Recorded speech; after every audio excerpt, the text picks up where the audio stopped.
Right, so we almost had a new shit my pants story right there. You know, sometimes I get yelled at because I don't tell you that I hit the button, or the button gets hit, and then we're like midway through a conversation. That's fine. We like to have the people drop right in. It feels a little more authentic. Like, you know, like they're showing up at the bar and we're already having conversation. It's like, hey, come on in, friend. Sit down. Pull up a stool, you know, and then join us. That's how I feel the listeners are to this show. They're just joining us anytime they want, right? You know what I forgot to tell you guys in our pre-show talk? Oh, no. Well. It's good stuff. The last episode, through the fucking roof, man. Yeah. We've been pulling some rank, not only in the United States, but overseas as well as Japan. We're fucking doing bonkers in Japan. I don't even know how that's possible. Maybe Kevin Kelly's got us on loop when he's over there. Who knows? We're just happy to be there. I'm big in Japan, buddy. Fuck yeah, we all are, dude. Got to be big somewhere. Well, we're starting off already, really? Oh wow. Okay. Wow.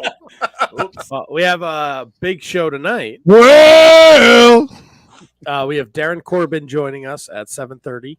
He's a Minnesota guy. He's been around for almost 20 years, so he's done it all, seen it all. He's the first and only Grand Slam champion in First Wrestling. I think he's the only person to hold all 3 titles. He's got a couple of YouTube shows. He's a pretty entertaining fella, so we'll be talking to him tonight. We got a ton of wrestling to talk about. Can't wait to get Tony fired up about AEW. Why? Because I think it's entertaining when you get agitated, but sometimes you also have some good takes. Sometimes. Let's be real. Sometimes you're just fucking completely out to lunch.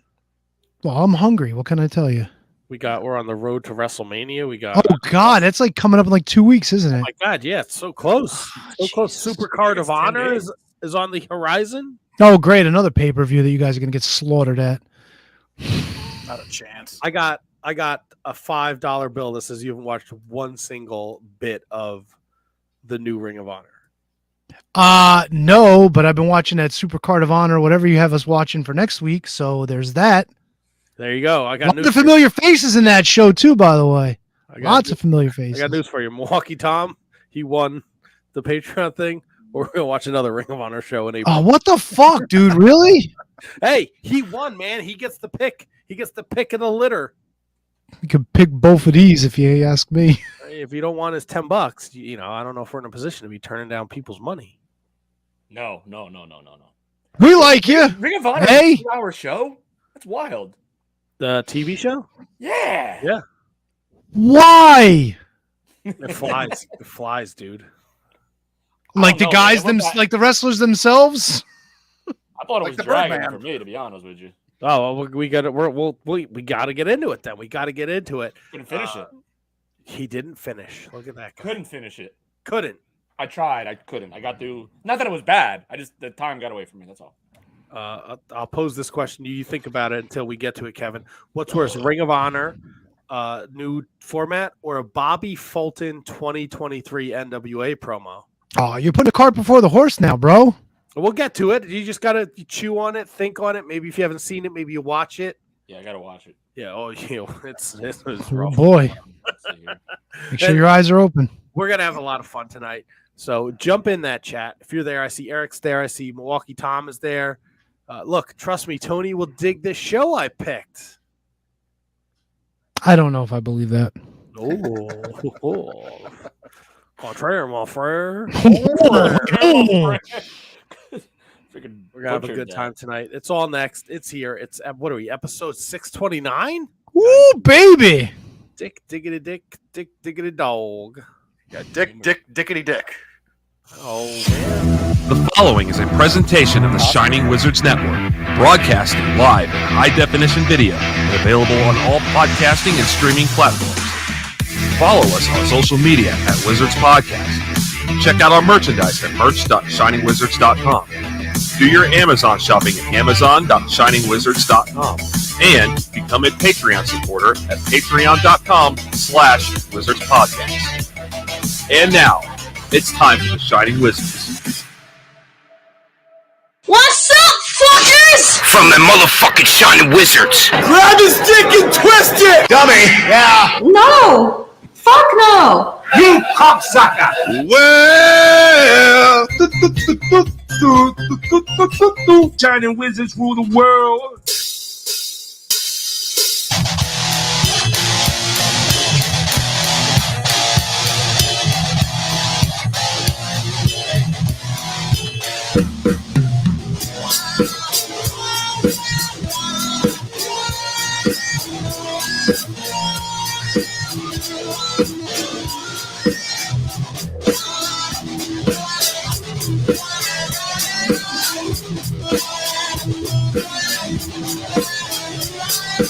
And you are tuned in live to episode 629 of the Shining Wizards Wrestling Podcast on the social medias, live and in living color, Facebook, YouTube, and Twitter.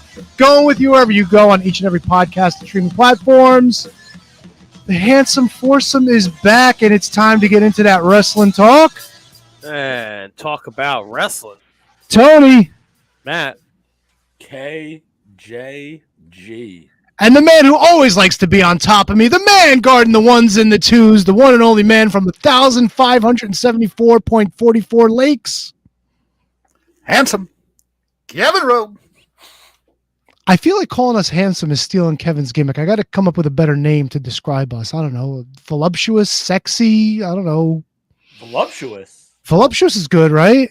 Yeah, but doesn't voluptuous imply that you're a large person? I mean, like, whenever I think of voluptuous, I always think of the line from I'm Gonna Get You, Sucker, where she's talking about her voluptuous breasts. So, like, maybe welcoming is better? The four welcoming gentlemen? I don't know.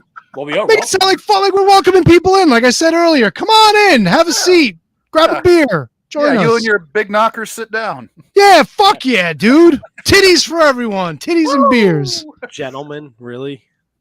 I don't know, we're not gentlemen? Are you out of your dude? Your name was fucking cunt face before the show started. I had to change it. Nobody had to know that. Yeah, I know. Jesus, bro. He said we're not gentlemen. I mean, the proof was in the pudding right there. Yeah. When Bro. did we get pudding? Yeah, serious, bro. Where's the pudding? It's in your cup, Tony. Fucking mud water, stupid. Fuck you. Now I'm stupid. So not only am I not handsome or fucking gentlemanly, now I'm stupid. Or No, voluptuous. people haven't. They Or have. voluptuous. There's a They have set. what? There's a standard, right? If we just turn around one day, we're fucking nice to each other. No one wants to hear that. I didn't say anything about being nice. I said we were gentlemen. Gentlemen I think implies that they're nice. No one's Yeah. like, this guy's No, a no, gentleman. no, no, The no. fuck have I ever no. held the door open for you? Nobody's ever held the door open Yeah, for me. exactly.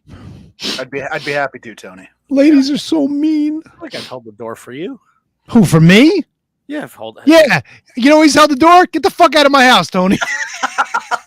You know what? You'd have to show up for me to kick you out. Oh, fuck you and the horse you rode in on, dude.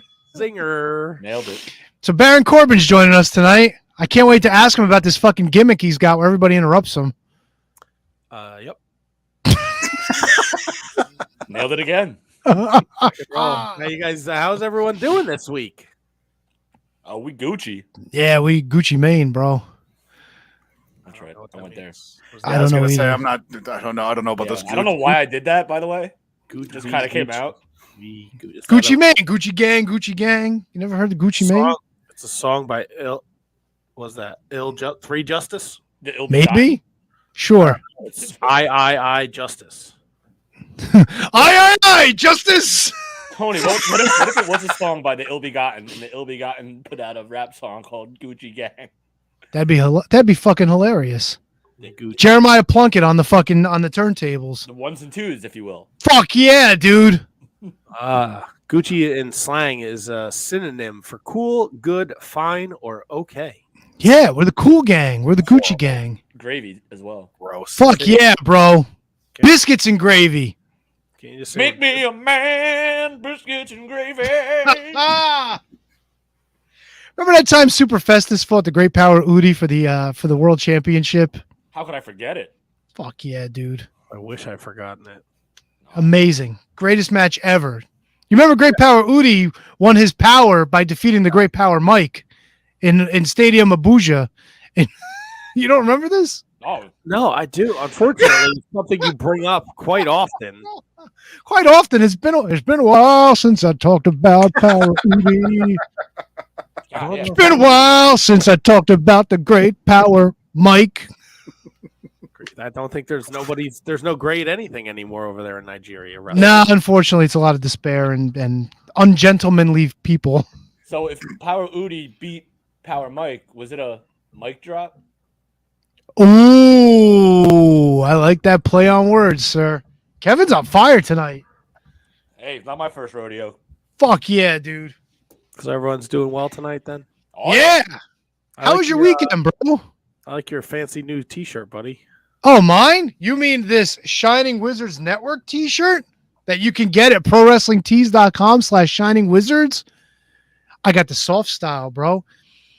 It feels like come apart in the fucking washing machine like all my fucking pro wrestling T-shirts. You know what? It's funny you bring that up. I think this might be the last set of shirts that I buy from Pro Wrestling Tees. You're right.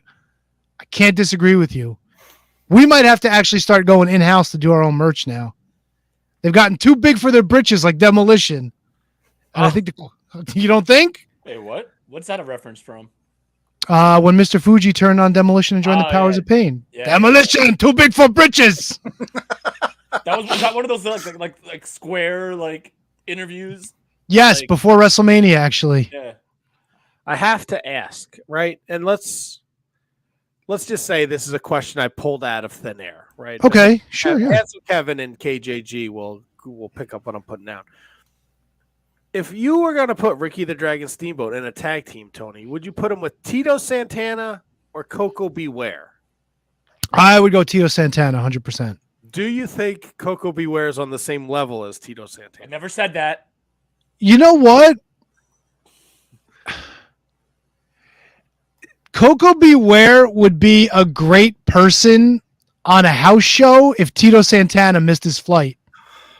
It's kind of like, hey, substituting tonight for Tito Santana. Bird, bird, bird, bird, bird, bird. And you know what what'd be hilarious? If Ricky shows up with the dragon and it fucking eats Frankie at ringside. That would be amazing. Now, Tony, let me ask you this. In 1990, everybody get up, everybody get down. Holy shit, get that fucking bird out your mouth. Tony, we touched on that. So let me ask you this, Tony. In 89, 90, 91-ish, would you put their careers, their placement on the card similar levels? Because I think that they were. Tito Santana wasn't lighting anyone on fire. I mean, the Dragon was, but but Tito Santana and Coco Beware were lower mid card dudes. Tito had that one moment at Survivor Series 90. That was it. And until El Matador, and even then he was still lower mid card. Finals of the IC title tournament. Yeah, he lost to Mr. Perfect. That tournament didn't exist. That was just a match. May have existed. What the hell do I know? I'm going to find the tournament now. Tito Santana also beat The Undertaker by pinfall in Barcelona, Spain. There you go. Fuck yeah. Tito Santana was also tapped to become world champion, except they decided Canada was more important than Mexico. Dude, not my decision. This tournament ruled. All right. Now we need to learn what was going on with this tournament. First, all right. You guys know two of the guys, right? You know Mr. Perfect and Tito are in it. We got 6 more spots to fill. And what year was this? 1990. April 1990. I watched that match, Mr. Perfect Tito Santana, live, and I was so confused. I'm like, Ultimate Warrior didn't lose the belt, but he was forced to get rid of it because he won the world title. Greg Valentine. Yeah, Greg Valentine's still around at that point? No Greg Valentine. Ooh. Dino Bravo. But a Rick Martel. Hmm. Can I get a Ted DiBiase? No Ted DiBiase. I'm sorry, Tony, sir. your turn. Was Jake still around? Jake Roberts. No Jake Roberts. Wow.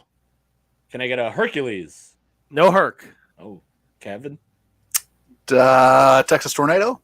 No Texas Tornado. Dom? Was he around at that point? I was gonna say I don't know if he was there yet. Are we talking established names, or do we throw in some like? No, we got these are all names. There's 1990. there's at least 2 Hall of Famers, 3 Oh, Hall oh, of shh, Famers, shh, shh, shh. We'll get 3 there. Hall of Famers you haven't mentioned. We'll get there. Nikolai Volkov. No Volkov. I'm gonna say the Coco Beware. Birdman nowhere to be found. Oh no, that's unfortunate. Hall of Famers, huh? How about Hacksaw? No Hacksaw, but it did take place in Glen Falls, New York. Brutus? Do we name Brutus? Beefer, good call. How did Beaver not win that tournament? Can I get a Dusty Rhodes? No Dusty. What is going on here?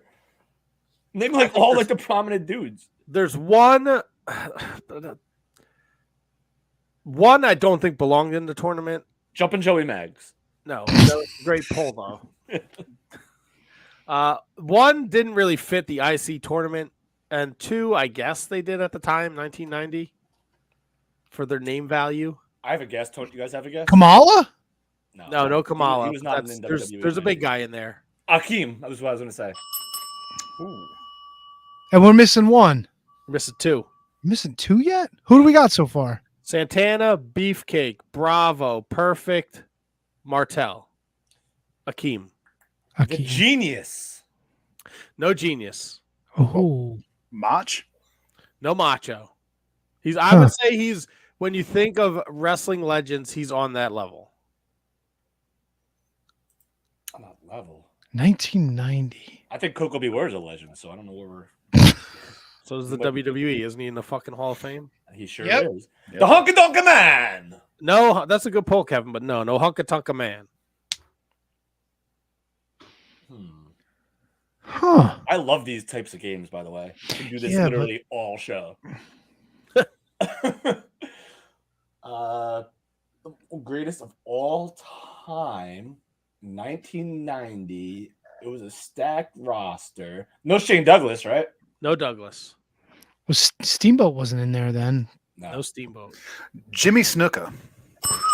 Great pull. Good ones. And also, sir. He was not the person I was talking about to be on the same level as Macho. right. Ooh. I will say Ravishing Rick Rude. You are very close. Ravishing Rick Jones. No, I don't know if that was a person. I did listen to Smooth Operator last night on the ride home from Buffalo Wild Wings, though. Is that a Rick Jones song? Is Rick Jones a person? Rick Rude used that in World class. South. World class. World Class. That was his entrance music. Just as good as I was going to say Ronnie Garvin, but we clearly know that Ronnie Garvin is far Just as- superior than Macho Man. Good as Macho Man. Was it somebody who was in the WrestleMania 4 tournament? No. Oh. Just as good as Macho. Was it somebody who wrestled at WrestleMania 6? Is it Bret Hart? It's not Bret Hart, and I believe he did wrestle at WrestleMania 6. He did wrestle at WrestleMania 6. So, Earthquake? Rugged Ronnie Garvin. It's not Ronnie Garvin, and it's not Earthquake. Literally just said Ronnie Garvin. Sorry. Yeah, that's how important he is. Everyone forgets about it. Yeah. Earthquake.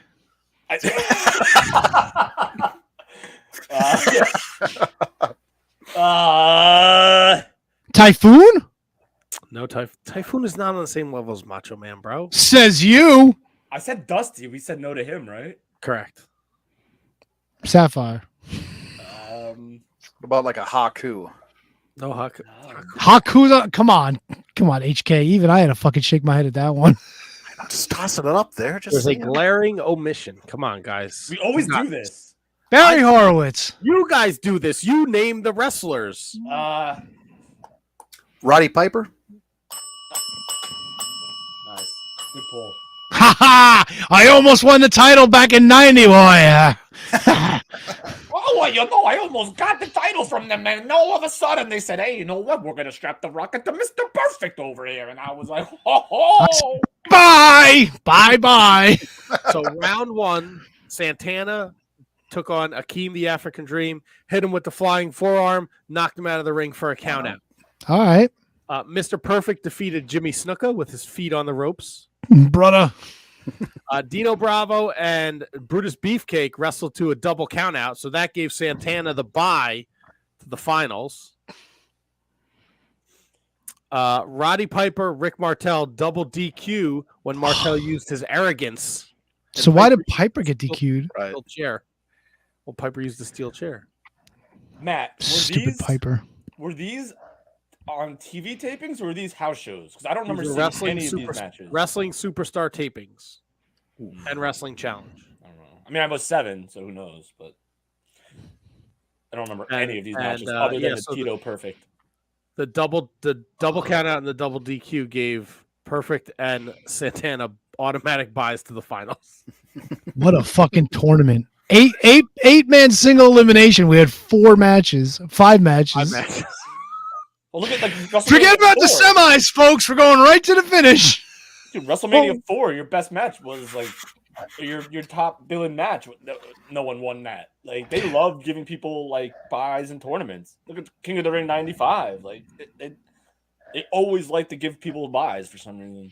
Do you think it might have been a mistake instead of Greg Valentine winning the first round in the WrestleMania 4 tournament? WWF in the second round gave us the Macho Man Steamboat rematch from the year prior. You think that would have been a mistake? Do we think it would have been a mistake if they gave us a rematch? Yeah, like instead of Valentine winning and going on to face Savage in the second round, do you think if Steamboat pulls that win off? Or do you think it's too much babyface? Babyface. It doesn't do a service to Savage. To like, what if it's kind of like what we talk about now? Like, wait, what? I missed it. Yeah, I think it was a service to Savage. Thing, That's again. Was that it? Servicing Savage. But like, yeah, like what if Savage gets booed and he's your champion? Like he's the guy that you have to have win, and he's getting booed because everyone loves Steamboat.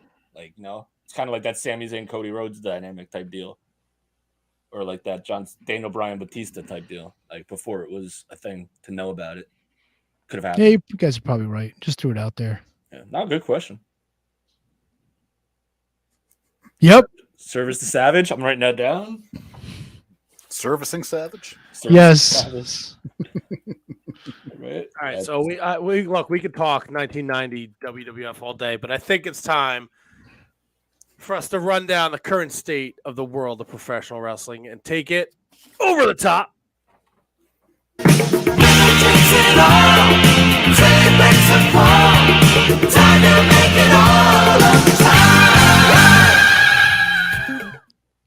On Monday Night Raw, the Judgment Day defeat Dexter Lumis and Johnny Gargano.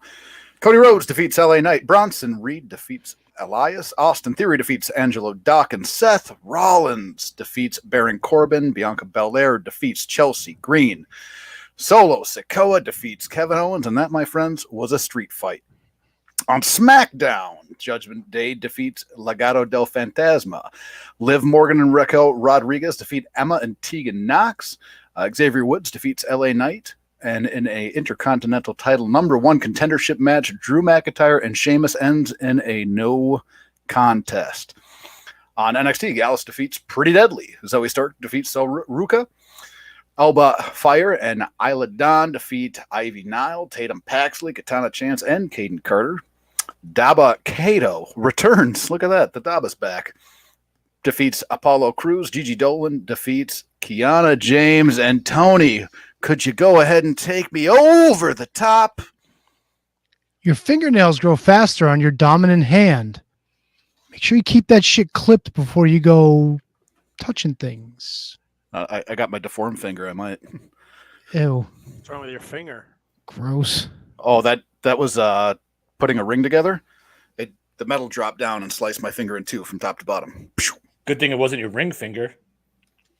Why? Thanks, Matt.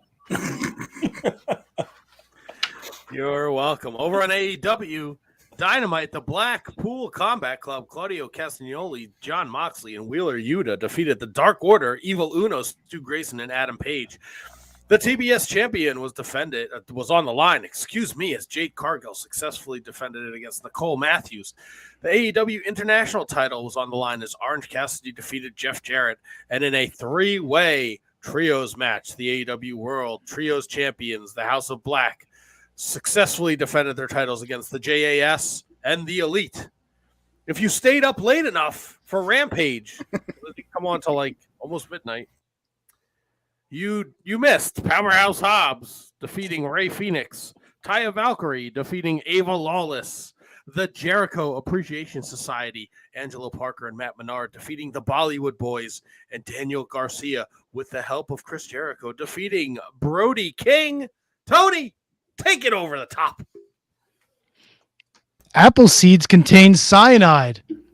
Boy, they must have had a shit ton of apples during that Anna Jay fucking match. Well, good evening, Diana. Oh no, that's not real. Hi, Mom. Hi, Diana. No way. Yeah, me and fucking Kevin Grief are just two fucking chuds. Thanks, Mom. I hope this night finds you well, Diana. All right, easy. Well, you know what finds me well, handsome Kevin? That is Impact Wrestling. Jonathan Gresham and Mike Bailey defeat the Decay, Black Taurus Hogan, and Crazy Steve. Steve Macklin defeats my boy Heath. Pretty dang cool, man. And Jay Vidal with Giselle Shaw and Savannah Evans defeats Johnny Swinger Daddy. Oh, yeah. And the Impact Knockouts Tag Team title match, the Coven, Kylan King, new signee to Impact, and Taylor Wilde defeat the Death Dolls, Rosemary, and Taya Valkyrie. We got ourselves a title change. And the Bullet Club defeat Frankie Kazarian, Josh Alexander, and Rich Swann. Tony, woo! Take me over the top. On average, 100 people choke to death on ballpoint pens every year. Folks, you're not supposed to swallow. Yes, you are. A pen? Take it easy. Hi, Mom. I was going to say, don't single throat that pen there, Matt. On NWA Power, Kenzie Page defeats Ashley and DM Boys. Mike Knox defeats Stacy Taylor. Tom Latimer defeats Rhett Titus. Kerry Morton defeats Mecha Wolf. Is that how you go? Is it Mecha Wolf? Yeah. Oh, yeah. Mecha Wolf. All right. What happened to Beast Mode? No, are you saying wolf or wolf? Wolf. Yeah, wolf, not wolf. Yeah. It's a Minnesota. It's a Minnesota thing. Wolf. Hey. There's an L there. Yeah, Wolf. Get it? Yeah. All right, just make it sounds like you're saying wolf. Like Buzz, your girlfriend. Wolf. On NWA USA, Black Troop defeats Jeremiah Plunkett, and Natalia Markova defeats something called CJ. Tony, go ahead and take me over the top. On average, Americans' favorite smell is banana. Banana juice. Well, Tony, you know what makes me go banana is MLW. Oh, boy. MLW Underground. Wolf. Get it. In a hardcore match, Ricochet and Page defeats Manslaughter. MLW middleweight title match, Lindsay Dorado, the champion. I did not know that. Defeats La Australia. That's right. Good day, mate. MLW World Tag Team title match, Samoan SWAT team, Juicy Fanu. Juicy Fanu. Juicy Fanu and Lance Hawaii defeat Hustle and Power, Calvin and Tagman, and EJ Doka. Title change, Tony. After that brilliant performance by me, why don't you do us one better and take us over the top? Mosquitoes are attracted to people who just ate bananas. I guess KJG better get some fucking off. Going banana. Did you go to fucking bananafacts.com for all this shit? Listen, we got a 2 for today. I was going to mix them up, but I got a good one for last. Who's next? I am Ring of Honor this week. In Ring of Honor World Title Proving Ground match, Claudio Castagnoli defeats Willie Mack. Dante Martin of Top Flight defeated Mike Bennett from the OGK. Blake Christian and Metalik defeated the Trustbusters. Eddie Kingston defeats Jeeves K. In an ROH Women's World Title Proving match, Athena defeats Heina. Silas Young defeats Marcus Cross. The Ring of Honor World Six-Man titles were successfully defended by the Embassy as they defeated Dalton Castle and the Boys. Christopher Daniels and Matt Seidel defeated the Outrunners. Trisha Dora defeated Madison Rain. And in your main event, your Ring of Honor Pure Champion Wheeler Yuta defeated Clark Connors. Tony, take us over the top. The first email was sent in 1971 by Ray Tomlinson to himself, proving that even since the 70s, geeks have no friends. And that's your over the top. What did it say what the message said? It said, please love me. SOS. Sauce. You probably just send hello, right? Maybe test. Oh yeah, that's good. You know, Maybe he a picture probably fucking wrote something in Klingon, knowing this jackass. of his balls. Just going right. You're going right after the Star Trek people, huh? Star Trek, yes. Wolf. Whatever, nerd. Fucking Wolf. nerd. 'Cause Tony's the Star Wars guy, so you got heat with the Star Trek people. No, who said I got heat with him? I don't know. You just called the guy a Klingon. Are there Klingons near Uranus? That's it. I have a bidet. I'm good, bro. I'll tell you what, that Buffalo Wild Wings are rough though this morning. Oof. You had Buffalo that was Wild Wings cool. this morning? Well, I had them last night. They came out this morning. Matt was eating some fucking mango habaneros while he was on the fucking toilet. You know who makes a hell of a sandwich? Krausers. That's a brave move, but I will see your sandwich, Krauser sandwich, and raise you 7-Eleven. I thought I was getting egg rolls. Right? We have a brand new 7-Eleven that just opened. It's beautiful. And they have like the thing the with the hot food and it spins. And I was like, I just need a snack. So I thought I got 2 egg rolls. They were chili cheese hot dogs and like a wonton. I guess so. They were fucking awesome though. I was like, this does not taste like an egg roll. And then I turned the light on in my car and I was like, these are delightful. I mean, a chili cheese egg roll hot dog is be banging. Yeah, still haven't shit my pants either. So No, there's time. oh, there's always time to shit your pants. That's such an inappropriate joke. Go for it. You know what they call that, Matt? What? A pig in a blanket.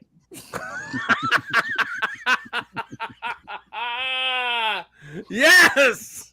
Hold on. Yeah. You know, Mike Spear, they did have a little sign that said egg rolls. Oh yeah. No, but he's asking, why would you expect egg I rolls? didn't. I went into the 7-Eleven because I was hungry for a snack and I didn't want to fill up before dinner. Philip. Egg rolls is a snack? Egg rolls 100% a snack. Egg rolls is a snack. Egg rolls are fantastic. Cold egg roll might be the best snack ever. Fucking Egg rolls gross. are not a snack. Egg rolls Not are fantastic. cold either. Jesus. Cold egg roll is the best. No, it's not. You're out of your mind. It Yeah, is dude. too. No, you're What's your wrong. favorite cold snack? Cold pizza? Boring. No, cold pizza sucks too. Wow, You know what I like? I like a nice cold chicken cutlet out of the fridge. A little mayo, put on a slice of toast. God, I hope Brendan Henney is taking notes about all these awful takes you guys are having right now. First of all, That's not bad. Not you, Matt. Not you, Matt. I'm with you. so you're going through the movement of toasting toast. At that point, just put the fucking heat up the chicken cutlet. No, chicken cutlet got to be cold, bro. You never had a cold chicken cutlet sandwich like in a wrap?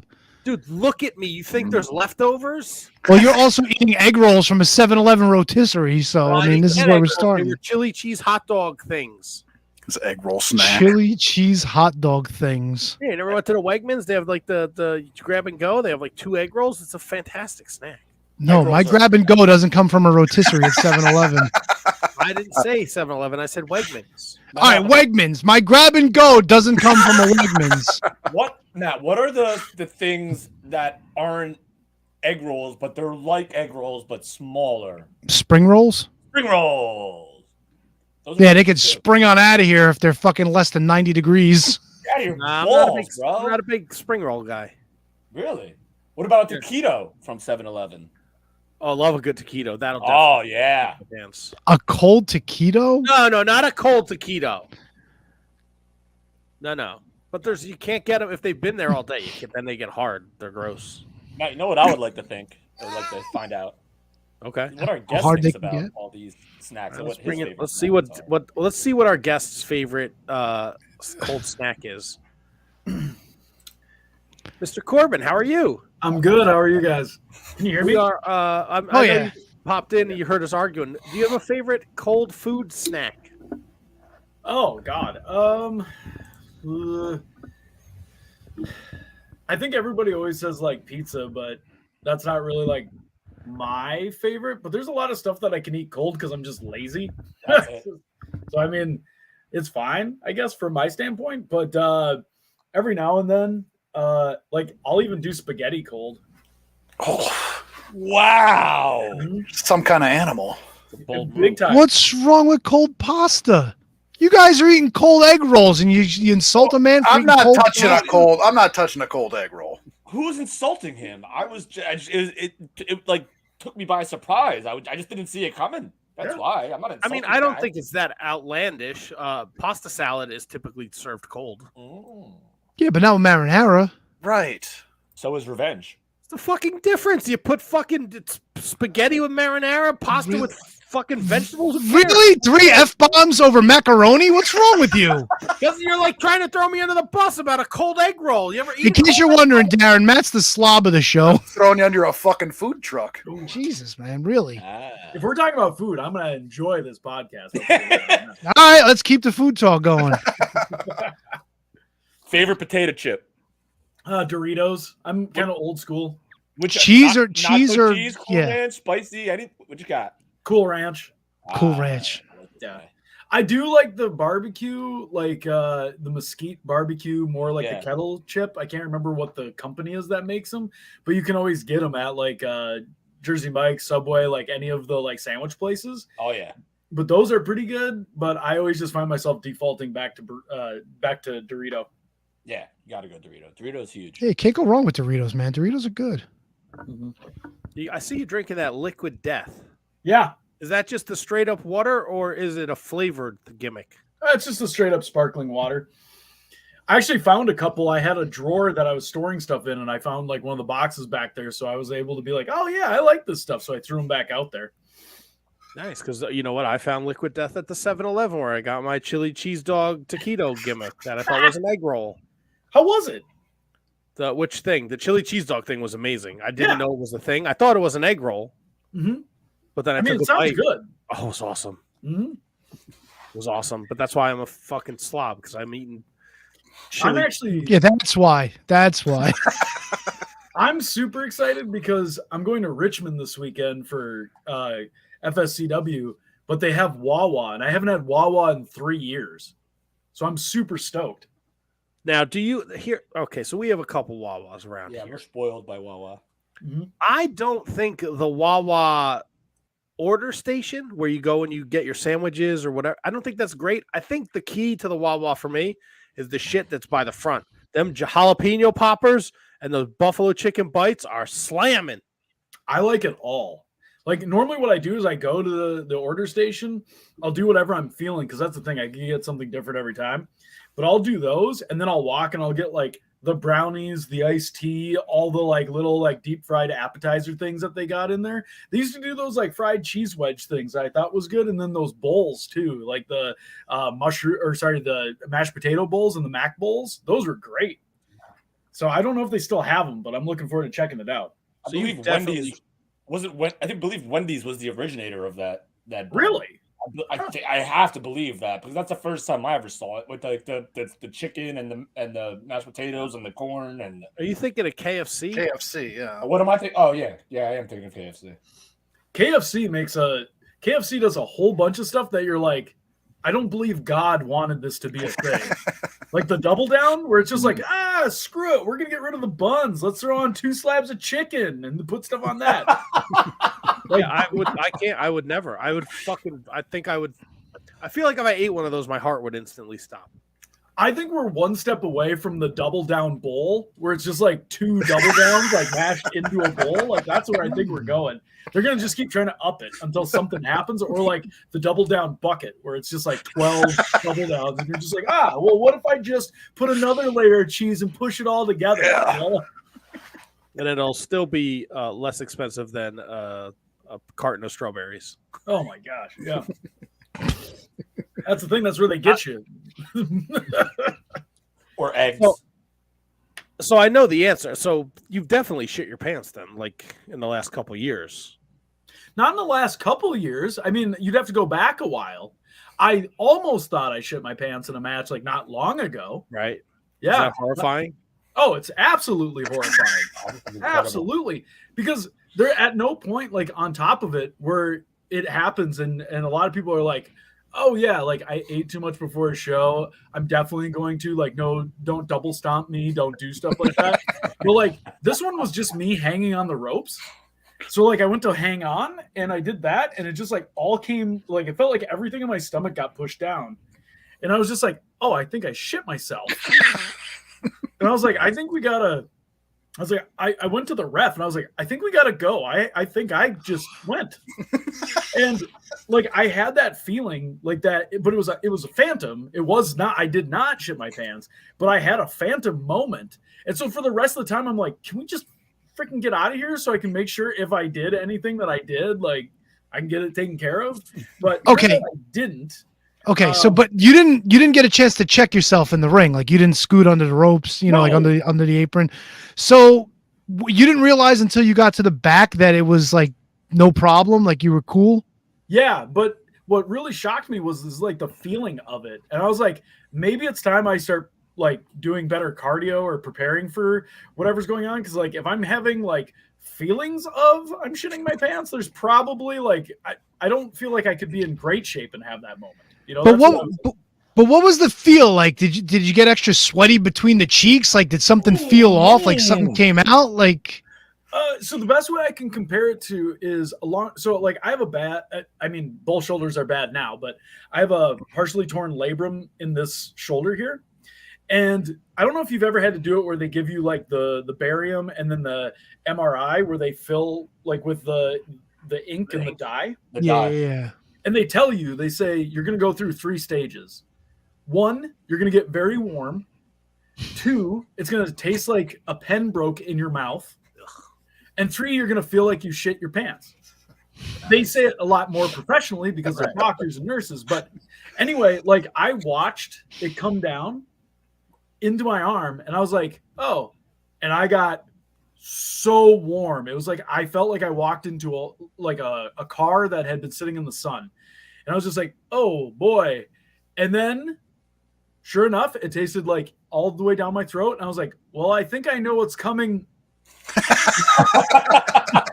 And so she's in the other room, like she's behind glass, but she's got the mic. And I was just like, hey, like trying to get her attention. And she's like, hey, is everything okay? I was like, because she said mess yourself. That was her nice way of saying it. Nice. And she goes, when you said I was going to feel like I messed myself, you meant like, felt like, because it honestly felt like I uncontrollably just was like evacuated my bowels. Yeah. And that same feeling is what I had in that match. So I was like, uh-oh. No one ever said that, oh, when you hang onto the ropes, it might feel like you messed yourself. So then the only thing I could think of is this time you actually shit yourself. So that's what I thought is actually what happened on this one. Now, how many times since you got back in the ring after that were you a little more like, you know, like, oh, that might go through that again? Like, did it ever like register? Like, maybe like you're a little more cautious the next couple matches, or? So I was okay. So like that, it was actually kind of funny. It was like kind of a wake up call because that weekend I was like trying to. I think if I remember right, it was when I broke my collarbone on the other side, and I did have I did feel out of shape, and I was trying to get back into the swing of things. But it's actually the opposite, where I have felt like I've gotten hit, I've gotten like some kind of impact, and like I've had to like I've thrown up and been like. And I'm like, oh no. And that I've had to roll under the ring and be like, you know, and like gross. I've had that happen since. But like, I don't know. I took a forearm one time and it wasn't even, I don't know if it was just the shot where we got hit, but like he came by with a flying forearm and he got me just right in the right spot. And I hit and everything came up. And I was like, and then I bumped. And then all of a sudden I was like, oh, and I just rolled out and like under the ring was like, and just all over. And I was just like, oh, I was like, I don't like that at all. You know, I was just like, oh, but it was on the strangest thing. But I've also had it where I took a buckle bomb and I must have hit like really weird.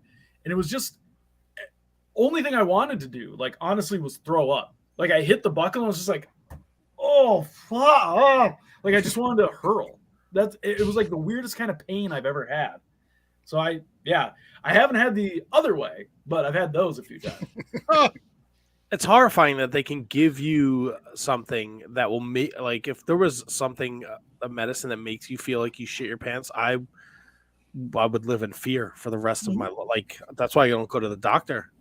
It would be like a great excuse for me to never leave the house. I'm like, I don't know, I might shit my pants again. Like all the things that you see on the TV where it's like, oh, it's like a product for like, regrowing hair, but it's like side effects may include might piss out your own kidney, or you might shit yourself, or like you start lactating out your belly button, like all these weird like random things that they talk about. And it's like the list of side effects are way more than what the actual like product is for. Bro, milk out your belly button? I was just throwing things against the wall. No, but I'm saying, like, that's got so many possibilities. Like, you'd never have to fucking look for creamer when you're making your coffee in the morning. Ew, right? And plus, you're probably so tired that you're just hanging over it anyway. Fuck yeah, man! I mean, that might be the realization where you're like, well, I've officially hit rock bottom. I'm using my own lactate instead of actually getting creamer. Now, if I get some sweet low come out of my nipples, I'd be good to go every fucking morning. You get one on each side, sugar on one, sweet. Oh! Fuck yes, dude. Fuck yeah, dude. Tony's gonna come back as a Japanese coffee robot. In his next life. You would use your unowned pasteurized belly button milk for your coffee? Fuck yeah, dude. It's my milk, right? I mean, fresh squeezed. Well, how much more fresh can you get? I mean, I'm not eating taquitos and fake fucking egg rolls from Wawa, so my diet's sort of better. Are you really?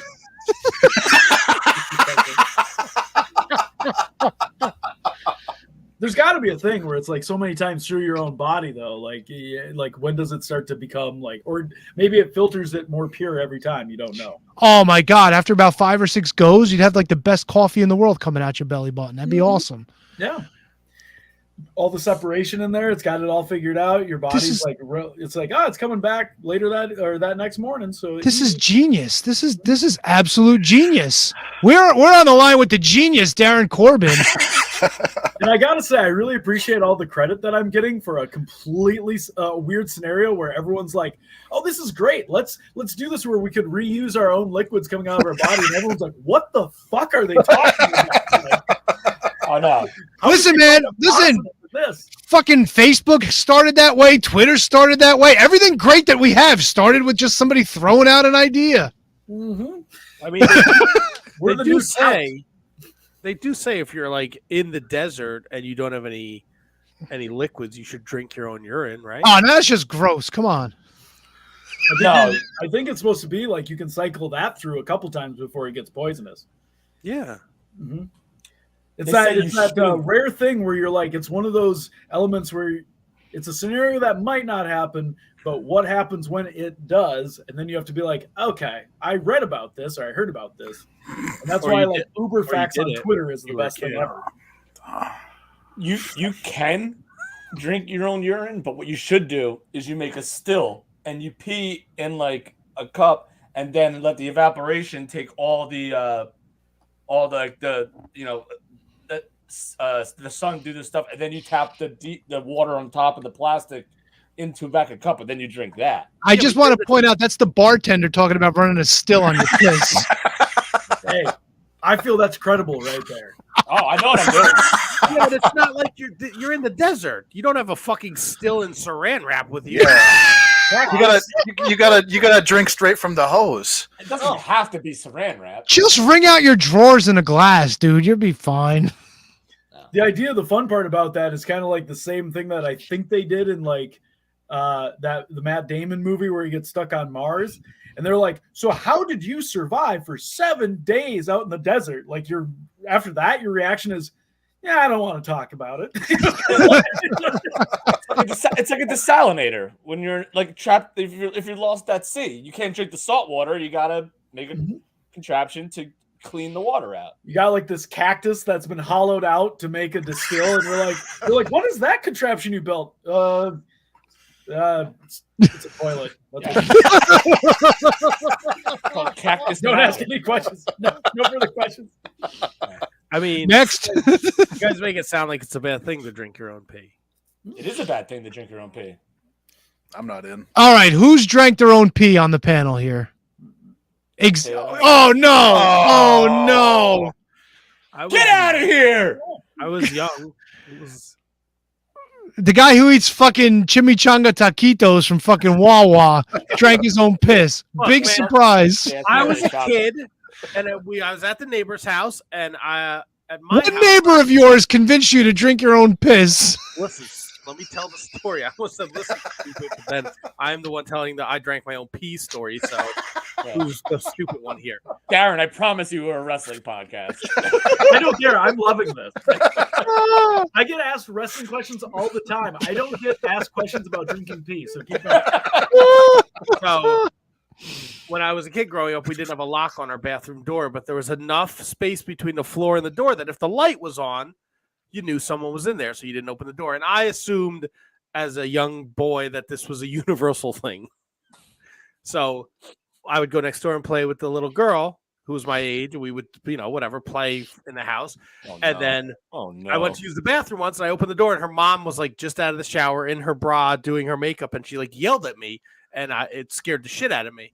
So the next time I was there, I could hear her upstairs in the bathroom, but I had to go pee. And I don't know why I didn't just walk next door.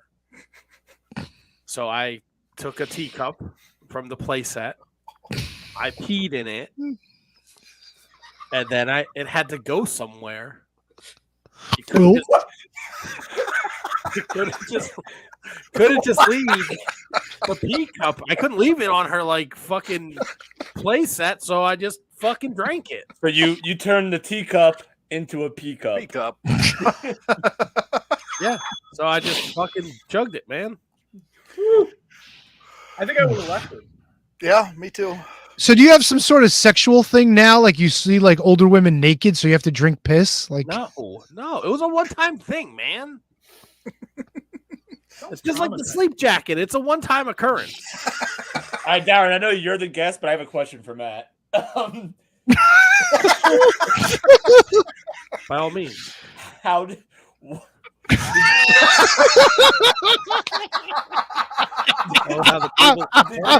Did you enjoy it? No, it tastes like someone had left chicken soup out in the sun all day. It was salty and hot. just the way you like it. All rough, just the way your mother likes it.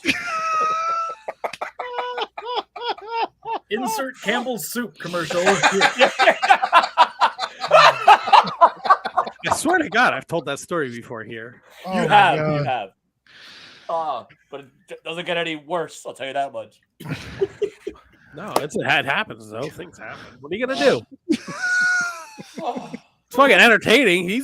But Darin's having, the loudmouth mercenary's having a blast. So I'm loving it. I actually didn't know that there was going to be more of a story, like an intricate story into it. So I was with you the whole way on this one. Oh yeah, nothing. There's all sorts I got all sorts of stories about weird shit. So we're good. I feel like that would be straight out of like how the old like American Pie movie format was, where it's awkward situation just keeps getting more and more awkward, and it's like it's already bad enough that this happens, so now trying to come up with a plan B, but how do we solve this problem? Like, what do we do? I thought you were going to go the other way with it, where next time Matt's at the neighbors, he's now eating a plate of his own shit because he can't. No, but now that I think of it, the teacup definitely like smelled like piss for the like the eternity of it, because no one ever like, oh God, can you imagine they're playing and mom's just like. Oh, yeah, I was just gonna say, like, did you go back to the little girl's house and poor little Sandy or whatever her name was drinking out of your piss cup? There's no way that like again too, if like somebody came over to have like a tea party with whoever, no one's going to believe that they're going to just be like, oh yeah, it's an imaginary tea party and this smells like piss, and like, say anything because you're going to think you're crazy if you're like, oh yes, this is delicious tea, and then you're like, no, this smells like straight piss or warm chicken noodle soup, and then you're like, But you have to keep playing along because it's like it's a fantasy world, but Oh it's my really pissed. God. That little girl's mother probably smelled it and thought that she had like a bathroom problem. And they probably sent her to therapy and shit. You fucked that whole family up, dude. I hope you're proud of yourself. Dude, I'll tell you once too. Right? Oh no, here we go. Oh, boy. Here we go. Darren, welcome to the show. My other neighbor, right? He did this weird trick with a flower where he put it in his mouth and then he like sucked the inside out and then there was just the petals and he spit it out. And I tried to do it and I swallowed the flower and I threw up SpaghettiOs all over their front steps. SpaghettiOs have to do with this. What about the flower? Did you throw up the flower? And they were like, why don't you go home and take a shower? And I was like, because I didn't throw up on myself. They told you that before you did the flower trick. No, after SpaghettiOs everywhere. Was the flower in the SpaghettiOs? No, it was like a trick. He picked the flower off the tree, and then his brother put it in his mouth and just blew it or sucked it in. And then he had petals, and then he took the petals out and he just spit the inside of the flower out. And I was like, that's cool. And he's like, yeah, you could do it. It's real easy. So I put the flower in my mouth and I swallowed it. And then I instantly threw up. How did the flower survive in all the SpaghettiOs? Why are you worried about the flower? I want to know how the flower came in his stomach and all the SpaghettiOs came out. Kevin's focused on my stomach. The flower was he was the first man out. It was like fucking last in, first out. I like the contrast of the brother does it and then so he gets it, nails it, and he's like, poof, and then out comes the flower, and you're like, let me try. Definite contrast. And then he said, uh-oh, SpaghettiOs. I was a weird kid. Did you scoop it up in the teacup to try to eat it again? Oh, we had to hose it down. Hose it down. That's the worst thing about pasta is it comes up looking the same. That's not good. Ugh. Yeah, and that's all I eat. I eat a lot of I was a picky eater as a kid. So it was all mac and cheese, SpaghettiOs, chicken nuggets. Oh, I got hit in the head with a rattle me bones. Yeah, we were playing hide and seek in the house, and someone was trying to avoid me. Like I was chasing him, and he was like throwing pillows and shit at me. And then under the pillows was a rattle me bone. He fucking hit me right in the head with it. And I went to the bathroom and I saw the cut and I instantly thought I had to get stitches. And that made me nauseous. And I threw up my chicken nuggets and macaroni. So, Matt, I never knew what rattle me bones was. So I don't think it's fair to assume that Darren does. Darren, are you familiar with rattle me bones? I don't. I thought it was so what I had pictured is when you first said it, there was these it was a collection of dinosaur skeletons is what I thought it was, and then you put it together and then you pressed a button and it made a motion. That's what I thought you were talking about. No, Rattle Me Bones was it was a pirate's version of Operation. Oh, I'm way off. It was a fucking stupid pirate, and then you had to take the shit off of it, and if you hit it, it would rattle or something dumb like that. I gotta look up Rattle Me Bones. Yeah, I never heard of it either. This is going back. God. This is like a 3-year-old conversation that we had, and and they were mad at me because I had no idea what the fuck Rattle Me Bones was. I had no idea it led to Matt throwing up his chicken nuggets. Dude, And that was at their place? Like the chicken nuggets got thrown up at their place? No, it was at my house. Oh. Rattle Me Bones is a mechanical board game published by Tyco in 1989 that featured a motorized pirate skeletons. Players take turns to remove accessory from the skeleton carefully so as to prevent from triggering the skeleton's vibration mechanism. Oh, man. Fuck yeah. Darren, you have a YouTube channel. You put all sorts of crazy shit on there. Right? Yeah. I would like your Corbin Center. Thank you. I appreciate that. I've been trying to focus more on YouTube stuff for a little bit because I was going back and forth with it. It was just I seem to get more traction just embedding things, but now I'm trying to do more stuff on YouTube again because might as well. I always looked at it as a library, a catalog of all clips and videos. So it's always kind of nice to go back and have it. So that's why I started doing it the way I did. I enjoy. I watched a bunch of them today, preparing for this interview with you, and you also do the thing with the with the dude. What's his nuts? The consultant? My consultant. There you go. The consultant. What's his deal? Where's he at? So he is not here right now. But the deal with my consultant is he is pretty much, to me, after 267 episodes that we've done, it has gotten to a point where I feel like if you ever have had a boss, a friend, somebody where you're like, how do they keep landing on their feet? Like, how do they make this work? And like, the best way I always put it is like certain wrestling promoters where I'm like, how did you make this happen when you seemingly can't form a sentence on Facebook? That's my logic. That's always the thing behind. And that's what reminds me of the consultant all the time. Every now and then, like, he might strike out, but he'll hit a home run at the game winning opportunity. And that is how it always works out. So it's like, take advantage of it. And it's always a dynamic between the two. So it's always kind of a fun little thing. So it's worked. And actually, like, so many people have requested, is he going to do commentary at a show, or is he going to show up at a show? And I'm like, trust me, you don't want him to show up at a show because he'll cause problems. Because there is an episode where he shows up at one of the Galaxy Cons, and it's causes problems for me at that one. What is a Galaxy Con? So FSCW, Fantasy Sports Fantasy Super Cosplay Wrestling. There are normally right now there's 5 that are going on, where it is Richmond, which is this weekend, and then it will go Richmond, Raleigh, Columbus, Austin, and actually I think I'm forgetting one, or there might be one coming. But anyway, it's just like a giant convention with like anime stars. It's some video game stuff, all that, and a lot of like.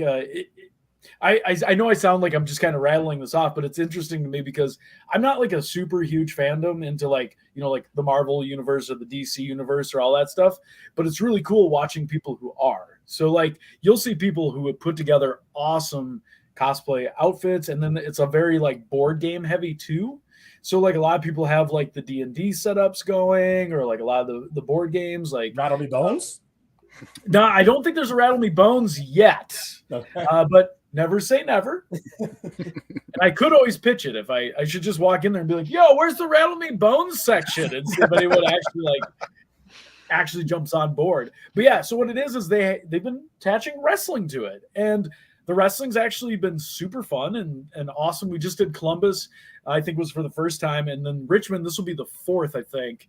And then the next one after that is Raleigh over the summer. So it's a real fun event. I got up with them. They did come to Minneapolis in 2019, and that's how I got hooked up with everything. So all the wrestlers do cosplay characters. So I'm Syndrome from The Incredibles.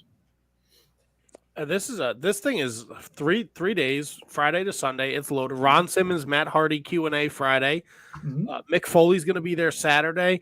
Adam Page, Kevin Nash on Sunday. A dating game. Yep. Come on, get in on some of that. You do the dating game.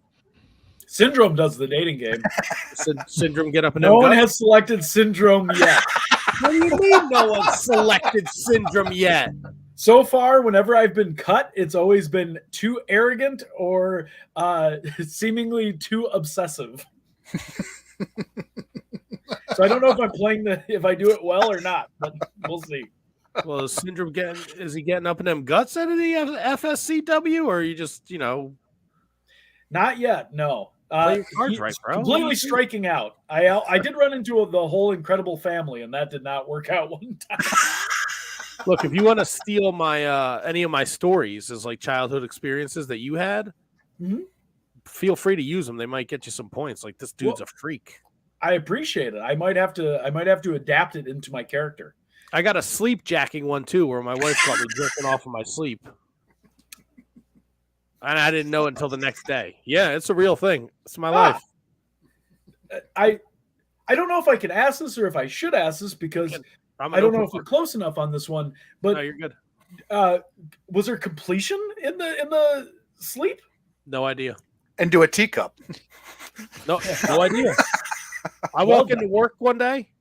I walk into work. My wife, she's like, "Sleep good last night?" Yeah, I guess. I don't know why. She's like, "No, you slept good last night, didn't you?" And I'm like, "That fucking beats me, man. Sure, if you say so." I was asleep. Like, what are you talking about? She's like, "You were beating that shit like it owed you money last night." And I was like, "Excuse me." Wow. Yeah, I have fucking no clue, man.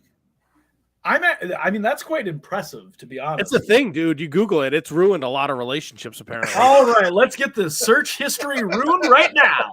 I had to Google it because I thought she was just breaking my balls, but it's a real thing, and some people have a real issue with it. Apparently, you were the one cranking your balls in your sleep. So, But it's only happened once. There's people that do it like all the time. Man, I would be afraid to fall asleep on an airplane if that was like a condition that I had. That's a great point. Mm-hmm. My God, imagine this chud grabbing his pud while he's sleeping on a fucking 747. You slept in like any practice. Oh my God! I'm gonna go take a nap. Just have the blanket over it. Looking through your wrestling career, and it's been a long, successful one, 18 years you've done almost everything. Losing to Big Opossum, what you fell for that? The trick? What, do you play dead? There was a lot of shenanigans in there, and they won't tell you. Surprise me. Yeah. First of all, from the moment the match started, the ring was almost covered completely in trash from a garbage can that he brought in. None of this was cleared out at any point. The idea that I made it out of here unscathed is amazing. The only time any of it was almost out of the ring is when I picked up the trash can, I should have got rid of it. Now, granted, I know better, but I went to hit the possum with it, and I missed and Kurt angled myself and then back into the possum. And so... Is it, I'm sorry to cut you off, Darin, is it illegal for him to use Little Joey? Because that seems like it's a foreign object. So I've asked this literally a numerous times because I don't know origin stories of possums. And this one seems to be Australian. And I don't even think that's a thing, but I digress. So when they say foreign object, I'm kind of like, if you're from Australia, then yeah. And I actually was going to injure the Joey. He left it out. He had it there and he left it. So I brought it in the ring and I was going to give it the old like elbow drop, reminiscent of like when Earthquake did the seated splash onto Damien. Yeah. So I was going to do that, but Possum saved him at the last minute, and that's what kind of turned things around. I got totally distracted by everything going on, and so my only concern at that time is I was so fed up with the possum that I wanted to make sure that his offspring didn't live on, and here we are, and it ended up backfiring on me. So I don't think possums are from Australia either. That's what I said. I don't know where he got the accent. They're not. He says mate and crikey all the time. I have no idea. I didn't think there were even, I don't know. Wrestling's weird. Yeah, no. That's what. Long that's story love it. Wrestling's weird. Yep. I love it. You are the only man in the history of First Wrestling to hold all 3 titles, correct? You are correct. What is And it actually might be very hard because there hasn't been tag team titles since pretty much shortly after North Star Express split up.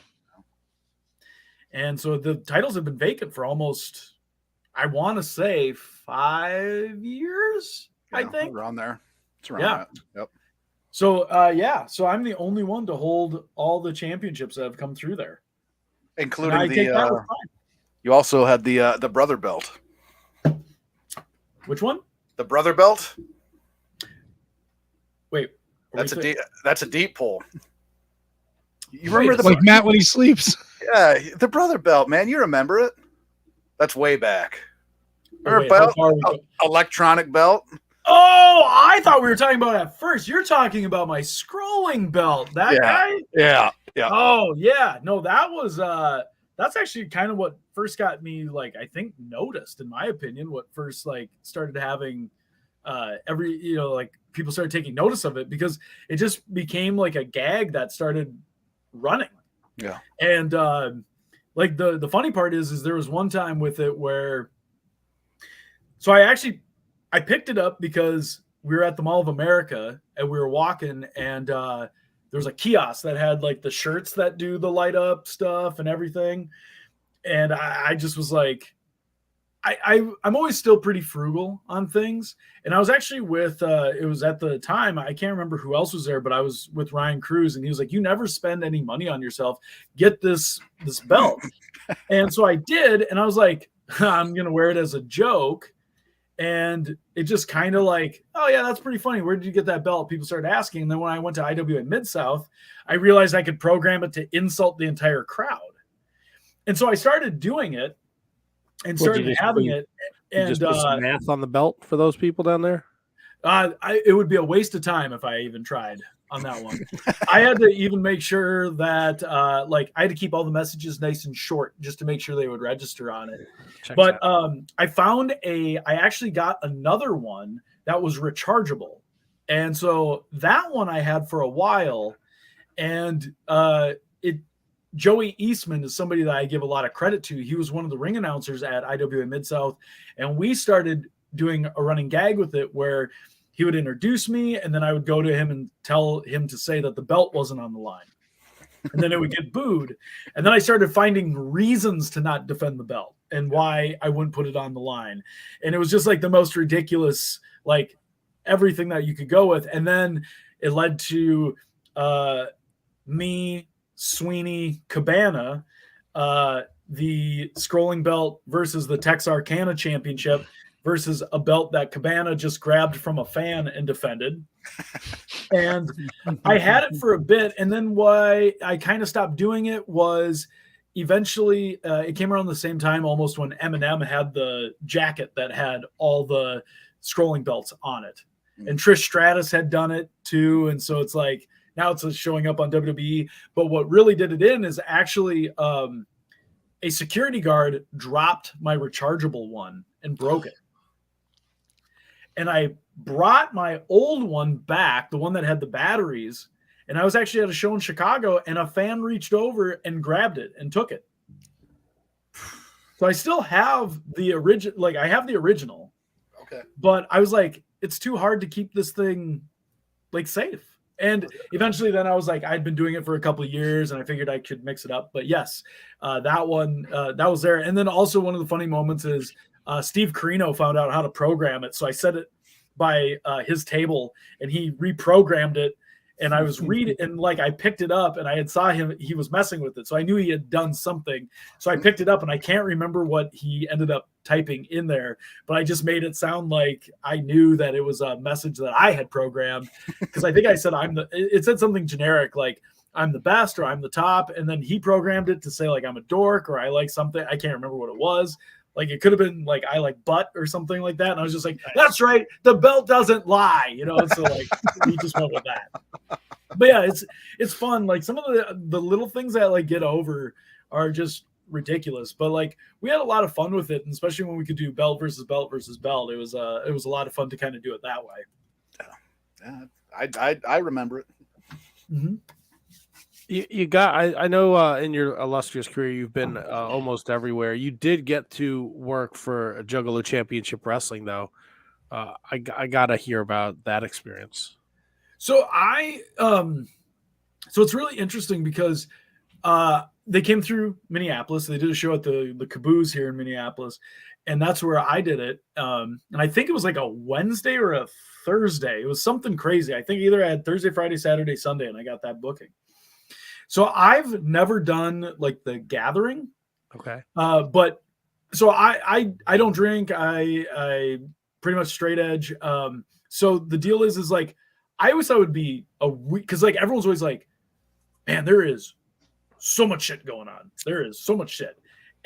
But Matt Cross is the same as me. And Cross is like, it's the best time. It's awesome. You would not think that I would love it, but it is great. So it's always been something that's been like intriguing to be like, well, but when I did it, a big part of it is because the Tomasellis. So we did like North Star Express and the Tomasellis, the Iron Saints. We did that there. But the one thing is like I always heard that the crowds are pretty I mean, obviously they're not really wrestling crowds, but they're also very relentless. So like there would be things where like I took a move that they did where I was like, we'll just go for all the crazy stuff and we'll do all our craziest, because we had crossed paths with the Iron Saints a few times. But I think I took like a super weird like power bomb lung blower thing. And I remember my back like cracked and I was just like, and I rolled to the side and like everybody on the apron was like, get up, you pussy. Stop selling. Stop going on the script. Get in there. And I was like, motherfucker. Like, how? Like, I seriously was like, I just want to lay here. And they were all on my case. But like, the crowds were like insane. But like, there was a couple places where like, I know sometimes like, especially if they didn't like somebody, like batteries would get thrown, teacups of piss, not teacups, but actually, I just want to throw that back. Yeah, like cup of piss, that's some things. So like, I think we were new enough, but we were also supposed to be, we were actually like, in this case, like the good guys. But the funniest thing about it is North Star Express babyface was always like very, very cut and dry. And they were like, just keep in mind, like, this is a different kind of crowd. So we had been doing just like all family friendly shows. So like, it was kind of the first time, especially as like a babyface team, we were able to cut loose. And they're like, there's nothing you can really say that would get you guys any, like, you wouldn't go too far. So I think like Ryan and I just came to the curtain. We're like, "What's up, motherfuckers?" Just like for the sake of swearing. And I think they were like chanting like the area, like they were chanting like the zip code or whatever. No, they were doing the area code in there. So they were doing like 612, 612. I was like, "That's fucking right, 612 right." I guess we'll just go with it. So like, it was just so out of our realm, out of our zone, but it's the only show I've ever done for him. But it was fun. It was a super awesome experience. I got to meet Coolio, so that was cool. So I was like totally stoked about that. I loved it. R.I.P. Coolio. Now I know Handsome Kevin had a hand in getting you on the show. Now when we sign off with you, are you going to tell him like never fucking again, don't ever talk to me? Or you were like, that wasn't so bad? I got to be honest. Like, so I think Handsome Kevin. Yeah, we got two Kevins. Yeah. And we had this. I know. I wanted. No. First of all, it's not true. But anyway. So I want to always say, like, this is why I always tell people is generally when I do podcasts, they're very rare because a lot of times, like, I do Q&As on my Patreon. And if you're in a certain tier, you're able to like submit questions. So I always was kind of like, look, if I'm going to start doing these Q&As, I feel bad if I give information for free, but I was doing so many where they were just like the same thing over and over again. Yeah. And it's like, who's your dream match? How did you get trained? And like, my favorite is it got to a stage also where they would tell me, they're like, you know, we do really in-depth podcasts and we go on. And I remember this line coming out of a few of them where they're like, we ask the hard-hitting questions. I was always like, all right, well, let's see what they got for this one and whatever. And it would always be like, we ask the hard-hitting questions. So Darin Corbin, when you started training, did you like wrestling? I want to know the answer to that. And so, well, actually, you know, at first I was always like, yeah, of course. I'm totally fucking around, bro. But I started answering everything differently because I was like, if you're going to ask me the same questions, I'm going to start changing. I was like, I'm going to Piper it and change all the answers. But I love doing stuff where it's totally different. And the other thing too is like sometimes I know that I think this happened with us where the initial email, like the DM gets filtered into like a weird, it wasn't even into like my other folder. It got filtered into like you have a message request that unless I go searching for it, I can find it. So when Kevin brought it up, I was like, oh shoot. And I went to go find it. And I was like, hey, let me see if I can find. So then when I knew that it was coming through, then I could actually look for it. But for a while I was like looking through my other and I was like, I don't see any request. And then I saw where it said like other, and then another little thing that said message request. I was like, oh, and I clicked that and that's where it had gone. Plus like 8 like are you looking for cam ladies? And I was like, oh, okay. So this is where You were am. Yes. So after I clicked yes to all of those, I was able to return the message and come back this way. So I can't believe I had camel lady on this one. So the thing is when I get to do stuff like this, it's actually really fun, and I really do enjoy this. Like, this is amusing to me. I have a good time with it. All right, Awesome. so Kevin, you're saved. Oh, good. Well, not for me. You got to deal with this guy, Which one? Darin Corbin. This guy? Oh, Darin's great. Darin's great. I've been following Darin's Here we career go. since MPW. Wow. Yeah. And It's a long time. a long time. I mean, he's as long as he's been wrestling, I'm guessing I've been watching him wrestle, and I've been fortunate enough to share a locker room with him. He's a great person to sit under a learning tree if you get the opportunity to. He's always got great advice, and one of the things I love, like being on a show with Darin, the thing that I always love is just listening to you give advice, listening to you help other talent, and then watching you watch the matches is one of the. Sometimes it's almost better than watching the match itself. The amount of knowledge that you have and your willingness to help everybody else out. You've helped me out. It's fantastic. And like I say, as somebody that's been a fan of yours for as long as I've been, and then to also be able to share a locker room, and then for you to be able to give me some of that knowledge, man, it's fantastic. I'll deal with Darin Corbin every day if I can. Well, I appreciate that. And yeah, I do genuinely, like, I still to this day, like I always said, like I would wrestle as long as I was still having fun, and I still genuinely enjoy it. And when I get the opportunity to actually have a moment where either if the locker room's not too far away or I can watch the matches, I do try and always enjoy, especially like if I'm early, I try and watch the rest of the card.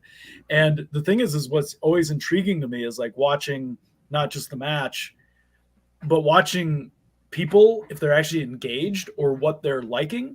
And there's a couple things that I'll watch and see and be like, oh man, this would be so perfect if they did this, because my take is a lot of places are so formulaic. They follow, everyone's so cookie cutter.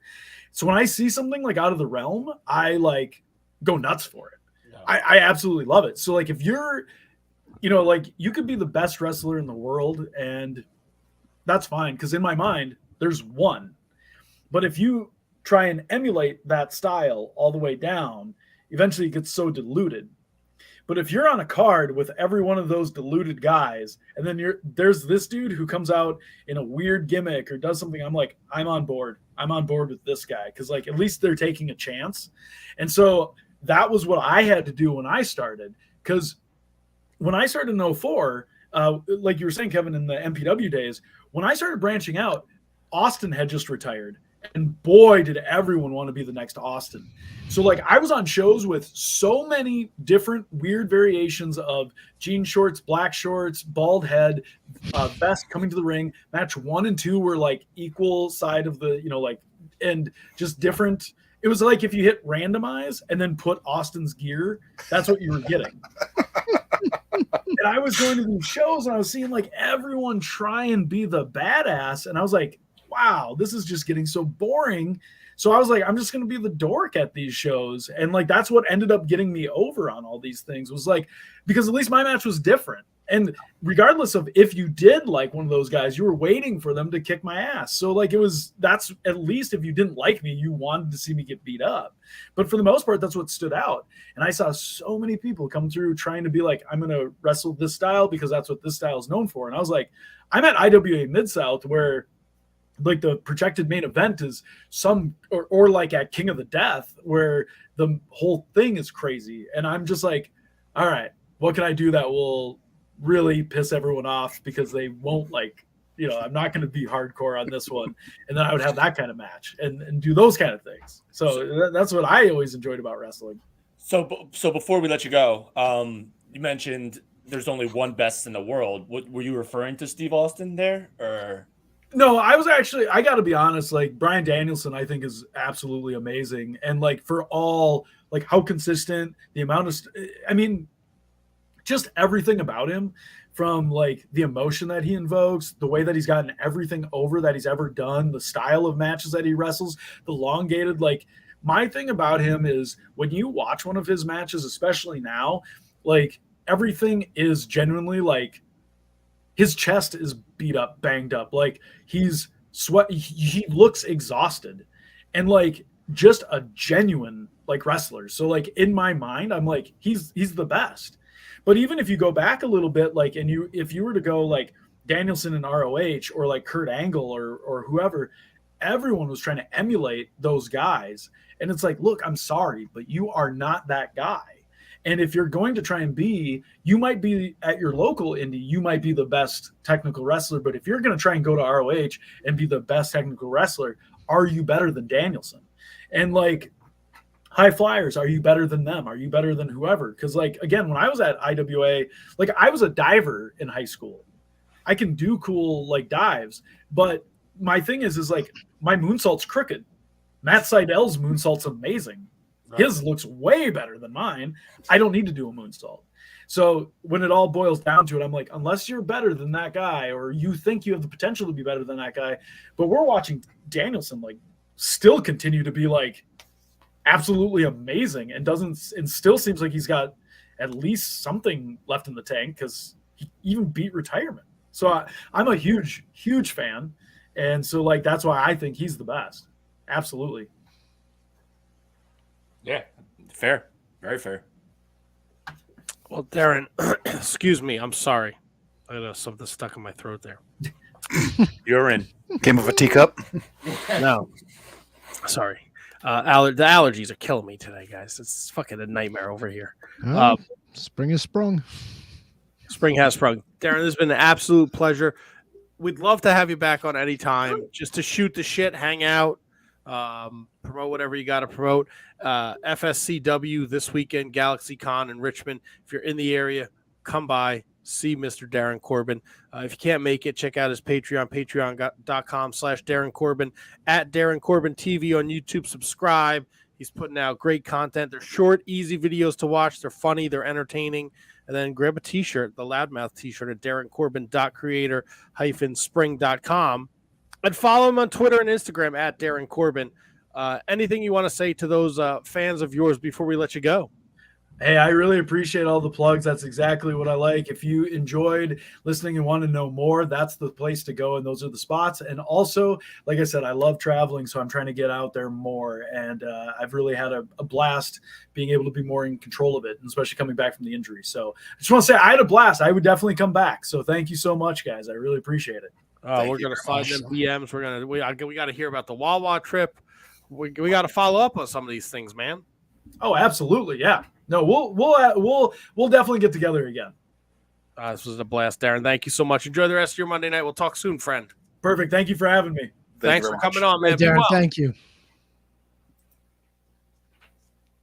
That ruled. I kind of felt like it's back. It's enough about. I feel like I stole the interview. What do you mean? I talked a lot about myself, told my stupid stories. He loved it, dude. This was it. Look at this. Greatest interview I've ever done. Yeah. So, there you go. I thought Joe was my favorite, but Corbin takes the lead. How do you say that last name? Svetlana. Take a guess. Fetland. Jetland? Fetland. Nailed it. Fetland. Sorry, I'm sending him a message. You're right, bro. My hair really is on fucking. Yeah, man, you got a pomp going on, man. I don't know if it looks bad or if it's sexy as hell. But it's like one of those. Don't know which. Not in the middle. It's one of the two. This is weird. Put your head down a little bit. Yeah, that's bad. I don't know. I'm leaning sexy as hell. Should have wore a bandana like I did a couple weeks ago. That's right. Prison Matt. You gotta cover it up, bro. Shit's a disaster. It's all right. You know who you look like right now? Jimmy Hart. Stasiak. Oh, a little bit, yeah. But he had his. Yeah. He had it going right up there. Might be a little crazy-ack. Because he got plugs. Well, like Sean Stasiak, I'm charging you guys $500 for the interview tonight. So there you go. And you're gonna. Well, you know what's free? The Shining Wizards Network is free, and you're going to want to check that out. You go over to shiningwizardsnetwork.com, home to some great shows over there. Kevin Rogue is part of the Shining Wizards Network. Year of Duke and Road just dropped WCW Mayhem 2000. feel sorry for the fact that he had to sit through. He's been sitting through 2000s WCW. The least you could do is fucking click the link and listen, because it's highly entertaining, and it's like it's just enough to enjoy listening to Kevin and Duke talk about it, and it's enough where you're like, I'm happy that they watched it and I don't have to watch it. So Kevin, he falls on this sword and he entertains you. So check that out. For you horror fans out there, 30 screams or less, Bone of Tomahawk is the movie they just covered. It's about the dying days of the Old West. It's wild. 30 minutes or less. They pump it out. Corey and Steven do a great job over there. Over on the broadcast, our brothers from Australia, they do a watch along. Cody Rhodes versus Brody Lee from the August 22nd, 2020 Dynamite. The Mark Order podcast, home to all things AEW. Ryan and Anthony did Beware the Eyes of AEW, where they talked the St. Patrick's Slam and all things AEW. So if you're an AEW fan, you're going to want to check those guys out. Too Old for This Shit podcast. Get Off My Driveway. Poor Al has a story. And the boys talk about the bone-crunching action Buried Alive 4-pack to give a little review. On the Inconclusive Breakdown, Run to the Bank, they're giving you their top 10 music video babes. And the Turnbuckle Throwbacks, and going back to the beginning of March, the evolution of the Mad King. Plus, we have Radioactive Metal for you metalheads on there, and Wrestling Night in Canada. That is the Shining Wizards Network, shiningwizardsnetwork.com. We're always looking to add some new shows, and keep your eyes peeled, because I think we got a new one coming down the pike soon. If you're enjoying this show, you'd like the Darin Corbin interview, you liked our 1990 Intercontinental Tournament talk, then you want to become a Patreon. For as little as $1 a month, you can support the Shining Wizards. $3 a month, you get the bonus content. And boy, let me tell you guys, we are pumping out bonus content like we've never pumped it out before. Trivia, what if, just basic wrestling conversation. It's kind of like an extension of the show where we just start talking and then we go down the aisle and then the proverbial rabbit hole. And it's such a good time. $5 a month. We'll plug your social media, your websites. $10 a month. You get put into a monthly drawing where you get to be part of the show. Milwaukee Tom won for April. He's going to sit in and do a Wizards Rewind. Manny Crazzo won for March. We're going to do a watch along. His favorite match that made him fall in wrestling. You've seen Ryan Schlong sit in on an interview. Willie Mercer Jr., he sat in on an interview. $10 a month. You can be a part of the Shining Wizards Wrestling podcast. But again, it's only as little as $1. So if you got $1, we would appreciate the support. If not, hit that retweet button, share a like, tell a friend who likes wrestling. We're going to thank those that support us. Kathy Hummer, Manny Crazzo, Danny Rusinello, who's in the chat right now at Not Danny Russ on the Twitter machine, Anthony Rusinello, Sean Toe, Sean Calejo, Kate the Great Hensler at Miss Kate Fabe on the Twitter machine, Matt Garifo, no relation to the KJG, at WhoDatMatt81 on Twitter, Christine Friesendorf, Mark Parloni, Thomas Cops, the Mott Spock at High Five Tom, the Marking Out Ring of Honor Revelry podcast is what he does. He's doing some Midwestern wrestling podcast. He did a podcast where me and him chopped it up for almost 2 hours about nonsense. It was great. Check it out. Kieran, my co-host from the Bread Club, Bon Beasley, Eric Freeds, S.J. McDonald from Winnipeg. Met her this weekend. She flew out to the States. Was kind enough to meet up with a bunch of us, and then she went to some 90s con. She saw Static X show. Michael Hammond, Matthew Birch, Braden Bergen, Brendan Haney. He's our note guy. Ryan Schlong at Mark Order Pod. Asian Joe. Mike Peterson at LOL Mike Peterson. David Henry Bauer III. Roll. Kevin Rogue at Year of Pod. At JJ Rogue Means. At TOTS Pod. And last but certainly not least, he's got a Twitter account at W. Mercier Jr., the one, the only, William Mercier Jr. Lives are going to be in William Mercier's hands. Hey, guys, you know what I mean? Oh, Kevin, I know what you mean. Or back. How was everyone's break? Urination delightful. Did you have a little meet and greet this week? Did you meet some of the fellow Shining Wizards friends? Yeah, I just plugged it in the Patreon read. Oh, I'm sorry, I went for a little drink. That's cool. It's okay. More mud water.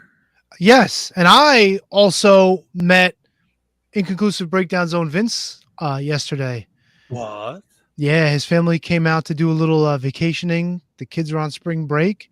He's like, I'm swinging through New Jersey. So we spent some time together. What'd you do? We went to the American Dream, baby, if you will. Oh, I will. How was that?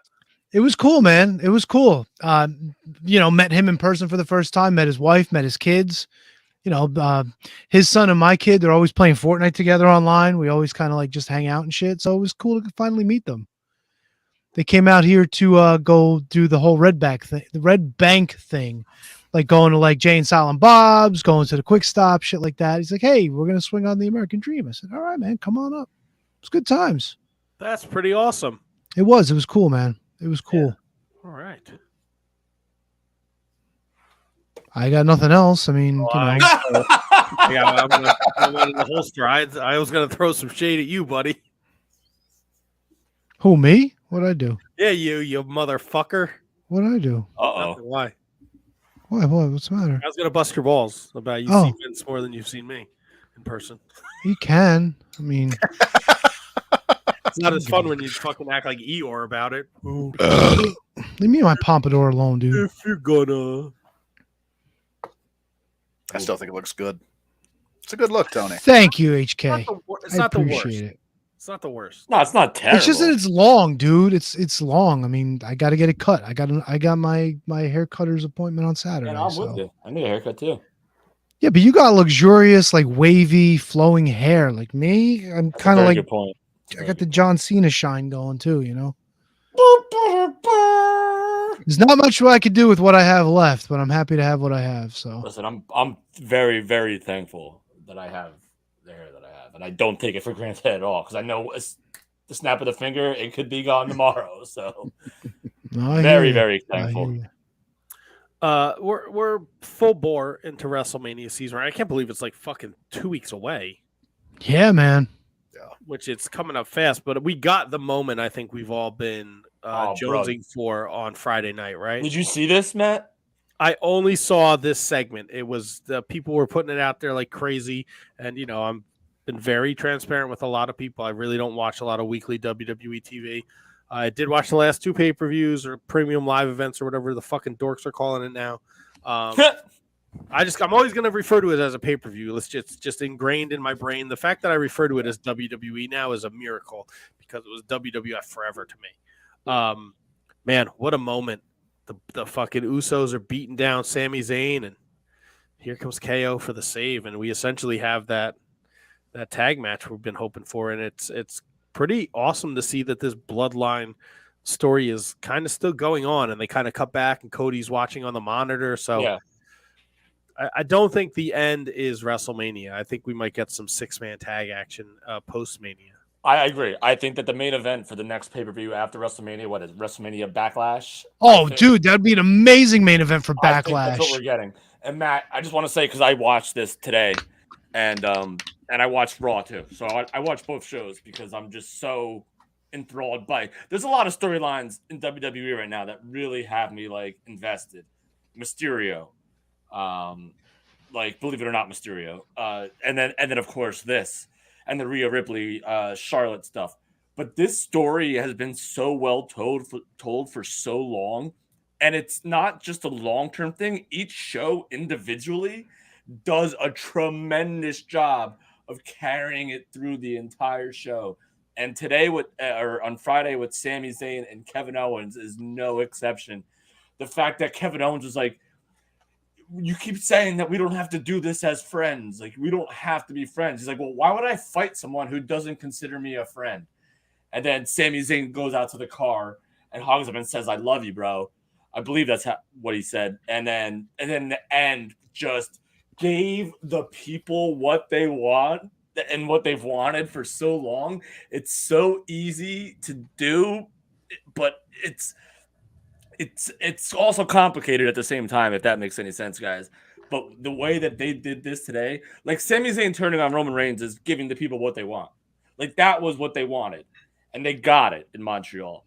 And then this was the next step to get us to the WrestleMania, which this is a main event to me. Sami Zayn, Kevin Owens, Usos, if they book it, which I don't know if they officially did yet, is unbelievably like that. I might be looking forward to that more than anything, other than Cody. Obviously, I love me some Cody Rhodes, but man, so well told, Matt. Handsome Kevin, T-Donk, thoughts? I love what they're doing. I am very excited for WrestleMania. I just part of me still wonders if it would have been better to take Sami to the title. Like, does he lose like any steam there? And I know that like him catching fire when he did wasn't ideal for what they had laid out, right? Because obviously Cody was the idea, and that's the plan. So him catching fire the way that he did, nobody really planned for, especially as big as it got. So sometimes I fall back on the boy, does not having him race to the title take away from all that. You know what I mean? Like the emotion's there and the intrigue is there, and I love what they're doing. But for me, kind of, back in my mind, world title is always going to be the most important thing. So not getting him there, does it take anything off of the journey? Do you mind, Matt? Do you mind if I retort real quick?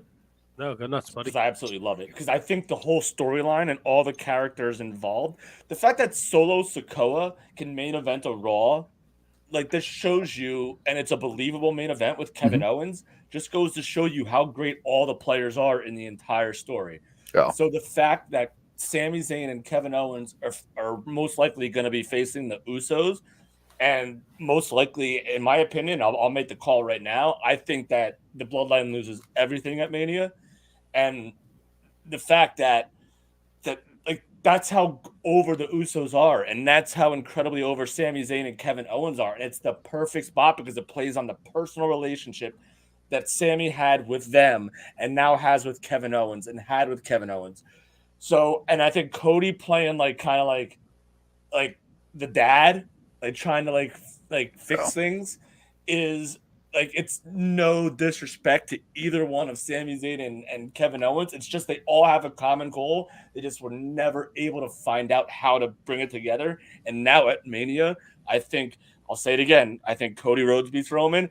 I think Sami and Kevin beat the Usos. I think the Bloodline, as much as I don't want to see the story end, and I don't think it will, I think that like that Mania, seeing the Bloodline fall is what people want to see again. And I think that Triple H and I think WWE is smart enough that they'll give everybody what they want. And you'll see like Eddie Guerrero and Benoit, you'll see Owens, Zayn, Cody, all raising the championships, all raising their hands at the end, somehow, in some way, in some capacity. And that's the feel-good moment that WrestleMania always leaves you with. T-Donk, where are you at with this stuff? No arguments here. And you know what? The icing on the cake, we got Charlotte and Rhea Ripley, which I think is going to be a hell of a match to go along with the Bloodline storyline. I think it makes sense that Owens and Zayn have their moment, and I don't think it's a better way to do it than to have them, win the tag belts. And I agree with KJG. That moment at the end where they're all holding up the belts. The only thing that I'm not really crazy about, like I know we're going to wind up getting the Mysterios colliding. I don't know if Dominic is well served by, going outside of this whole mommy thing to have a feud with his dad at this point. But I know that's where they're going, and I'm sure it's going to be just fine. It's also really weird that Ray's getting inducted into the Hall of Fame, and then he's going to have a match with his kid that same weekend. I think that's all that's going to make the go home, because it's going to make it like that much better. Like, Dominic's going to do something during that. Like, it.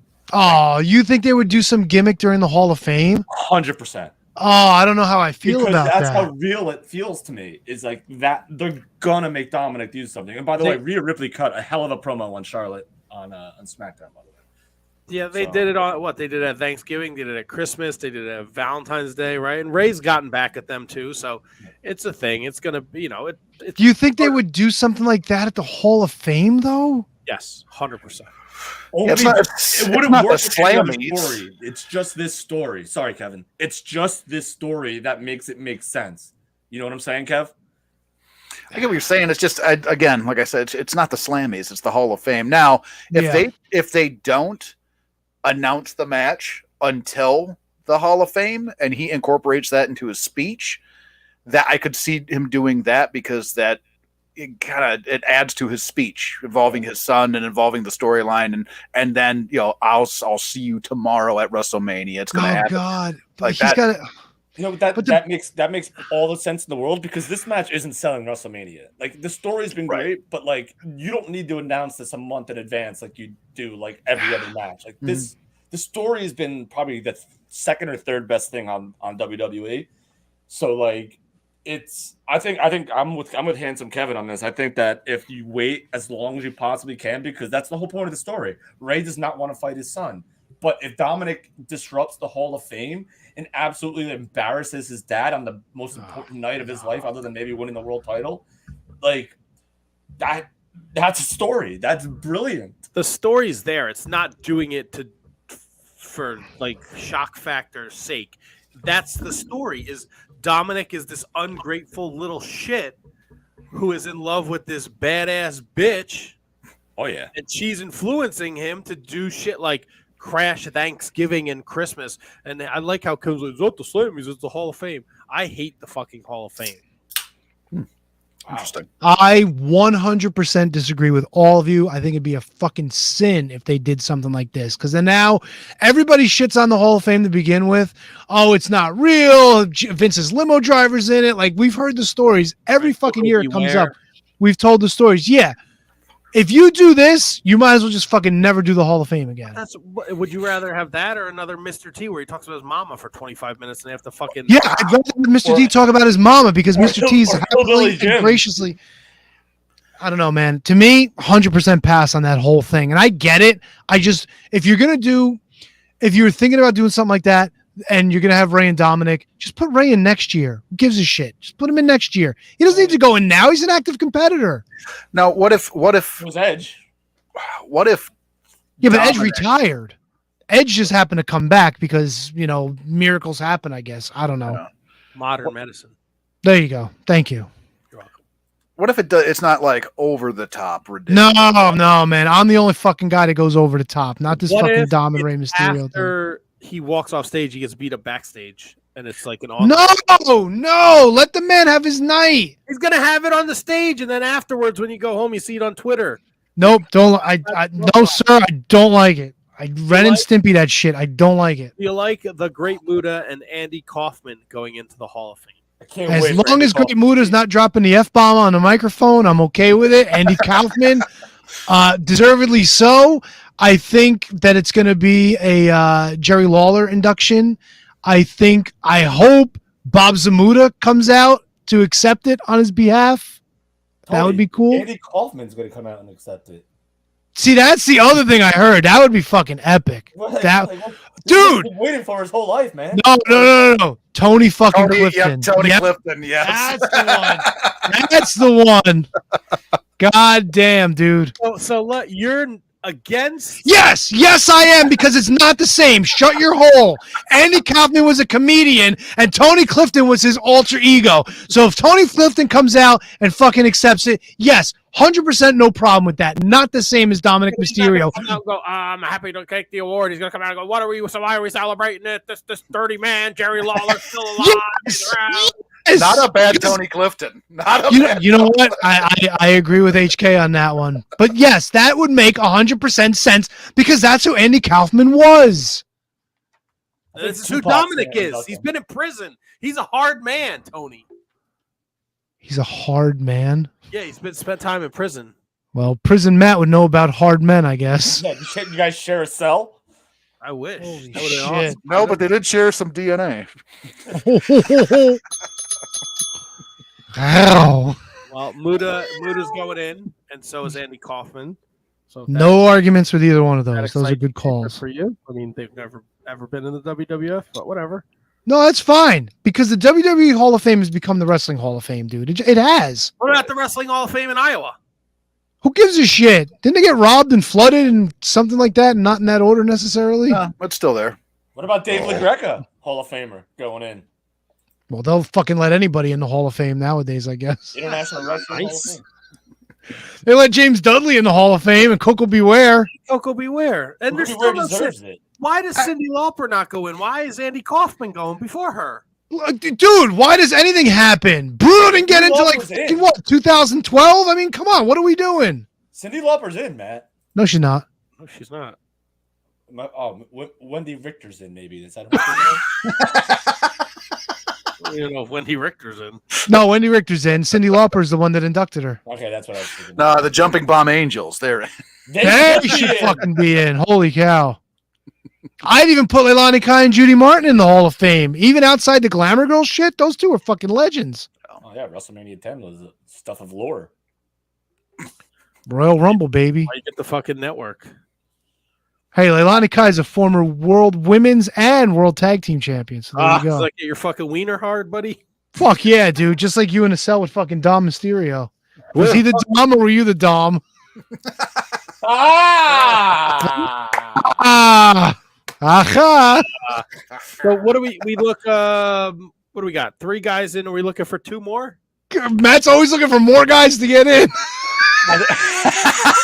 We need a lady. We need a lady. Hey, lady. Hey, lady. For Matt. You think they pull the trigger on Batista being the coup de grace for this one? No, Or no? I read that that's not happening, and I read that Rey Mysterio is the headliner, so it's gonna be story, Tony. I think you're gonna get Umaga. Has been a really I hard. heard that's not happening either. Really? I read that. Okay. I read that they're gonna be putting in a referee, so I'm assuming Earl Hebner. I'd be happy to see that. No, it's going to be Charles Robinson. I bet you little Nate gets it. Either or maybe Tommy Young. Maybe Tommy Young. I don't think they've mended fences with the Hebners. No, well, first of all, there's no chance they're inducting. Did Tommy Young ever work for WWE? This is a legit question. Probably not. I could say like with 90% certainty, no. So there's no way that they put in 2 non-WWE guys in the Hall of Fame in the same year. Why not? Because it's just They're not going to doing happen. it this year. Your celebrity and your Muda. Well, there you go. Yeah, good call. Oh, maybe Jimmy Hart puts him in and Jerry Lawler accepts on his behalf. I could see that. I don't really count the celebrity then. So Andy Kaufman. I mean, even Drew Carey worked at Royal Rumble. Oh. Yeah, Ozzy was at Mania. Kid Rock sang a few times. So wait, all right. So we got our celebrity, and we got these 2 guys. We need a dead guy, right? That's where I figured Umaga would be, but Kevin. Or maybe Kamala. Is Kamala in the Hall of Fame? Kamala's not in the Hall of Fame. Legendary wing, maybe the Legends wing. Yeah, the Legacy Wing. They haven't done the Legacy Wing in a few years. They did it last year, buddy. You want to hear the Legacy Wing for last year? Wait. They did a Legacy last year? According to this fucking Wikipedia. No shit. Who's in? Oh no, I'm looking at 2021. I'm sorry. See? They definitely did it last year. I'm telling you. I don't know, man. I got no Legacy for last year. I got Legacy 2021. We got Dick the Bruiser. Okay. Pistol Pez Watley. All right. Buzz Sawyer. Okay. Ethel Johnson. All right. And Paul Bosch. Okay. All right. That's a solid class for the Legacy Wing. Now we got the Warrior Award too. So the Warrior Award now. Titus O'Neil, right? No, Titus was last year, wasn't he? No, Shad was last year. Shad Gaspar. Shad was, but Titus O'Neil's gotten that award. No. I don't think so. No. No. Got it in 2020. Who? Titus. Oh yeah. So he got it. Yeah. I know a thing or two about a thing or two. All right. So we need a. Do we need a tag team? Yes. Early Scuttlebutt was Midnight Express, but I don't think that's going to happen. Here's another thing. I also read that there are no plans currently to induct a tag team. Ooh. That's PW Insider. It's the only place I go. All right. Oh, Mike Johnson, of course. I defend him when he's wrong. He's never wrong. All right. So in the same breath as the WWE Hall of Fame, right? We got a dream match Wednesday night that it seems like the wrestling community is split half and half here. No, Kenny Omega Exactly what half I'm on. Vikingo, right? And there's people who are excited because this is a dream match and then there's people who are miserable about this because there's no story to it. It's just a dream match.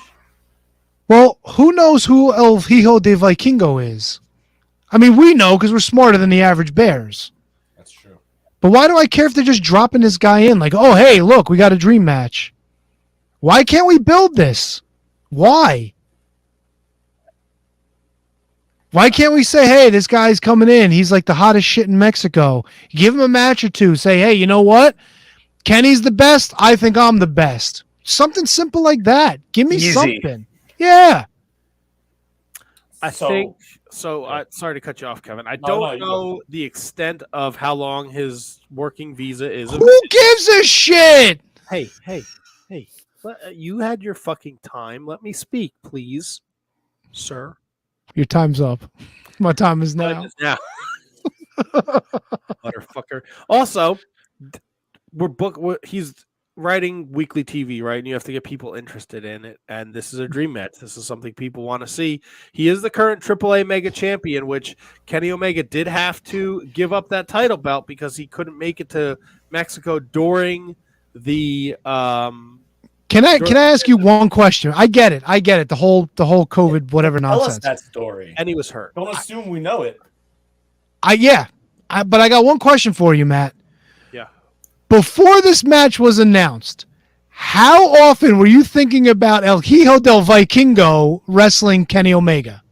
I'm not going to lie to you. I've never seen an El Hijo del Vikingo match in my life. Right. So it's safe to say you've never thought about these two wrestling?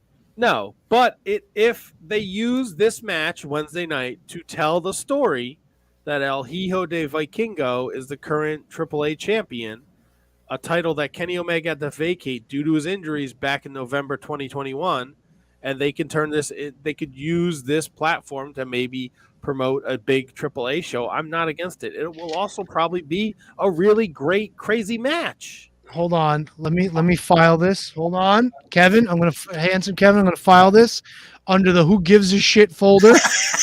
And Don, I'm leaning it's more growing towards you on this one just because like them assuming that we know this and like we do. And then if it's to benefit, I understand like business-wise, benefits AAA, great. It's always good to have a great working relationship. But what does it do to benefit AEW? Like what other than having a great match that like you're assuming that your audience knows about, not a greater audience knows about. It's gonna be amazing. I have no doubt in my mind that it's gonna be amazing. But the fact that he's so, and I love AEW, he's so confident and cocky that he could just throw anyone on his show in his main event, perceived main event. We're assuming it's the main event, and just assume that people are going to come in and watch it. When I feel like the only people that are going to watch it were the people that were already watching in the first place. Maybe that's the key. That's the key. The people who they have now are going to stick around no matter what, and they might get excited over it. But you're not growing anything just by plopping people into your main event slots. I'm excited about it. I love Tanahashi. Love the shit out of him. They brought him here for that fucking tournament, whatever it was. Even I said, who gives a shit? Nobody does. Big Tanahashi guy.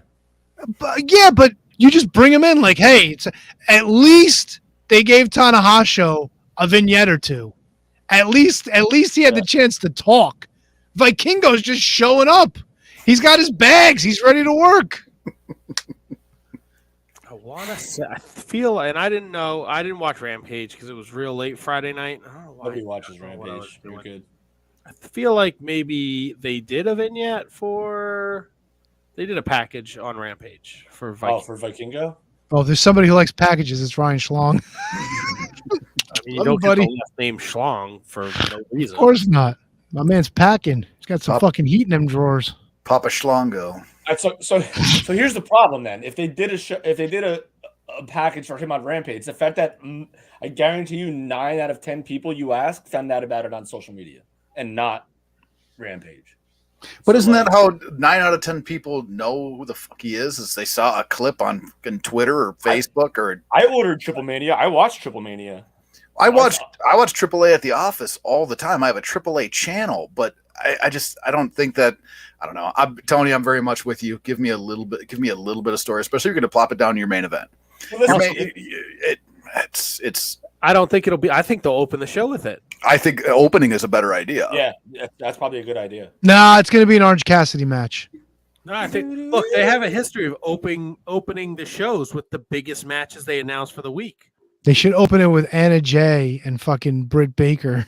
First of all, DMD. Matt, I got heat with my dear, good, close personal friend MJF. Why? Can any of you guess why?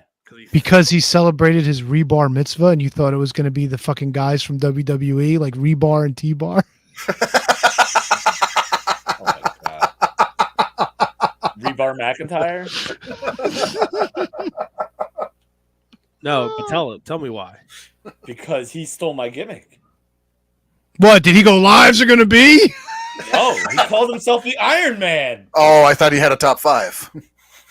Oh, by the way, Darin, top 5. And I have a top 5. Did he do a zombie Macho Man? No. Holy shit. Called himself the Iron Man. There's only one Iron Man. I'm just saying. All right, fair enough. I did like Dynamite this week. I was a little down on the three team trios, but it worked out really well, and the ending told a really great story, which is, where I'll be honest with you. I made sure I watched that match because I wanted to see if it was going to be good or if it was going to be a cluster. Okay. It was a bit of a cluster. They did some good shit in there. I'm telling you now, though, like Young Bucks, watching them in the ring, I was just like, I'm fucking done with them. But in the grand scheme of things, like I said last week, they were off in their own corner of the world. They had a good time. Everybody enjoyed it. Good on them. Good on them. I can't complain about it, except for the Bucks. They looked kind of But for the most part, I enjoyed the match. What about the ending with the Adam Page? It was a little forced. I'm glad you brought that up because I forgot that happened. Oh, all of a sudden he fucking comes down the aisle and everybody's chasing after him. It's like they were fighting from earlier in the night. What is this fucking Harley Race and Jim Duggan? Come on now. Through the slammies, dude. Come on, that lasted. And now, if it was the WWE Hall of Fame, I would 100% expect it because all shenanigans happen at the Hall of Fame. And they were remind me, they were in Winnipeg, weren't they? No. Yeah. They were still in Winnipeg. And they cut outside, and it was still like it looked middle of the day.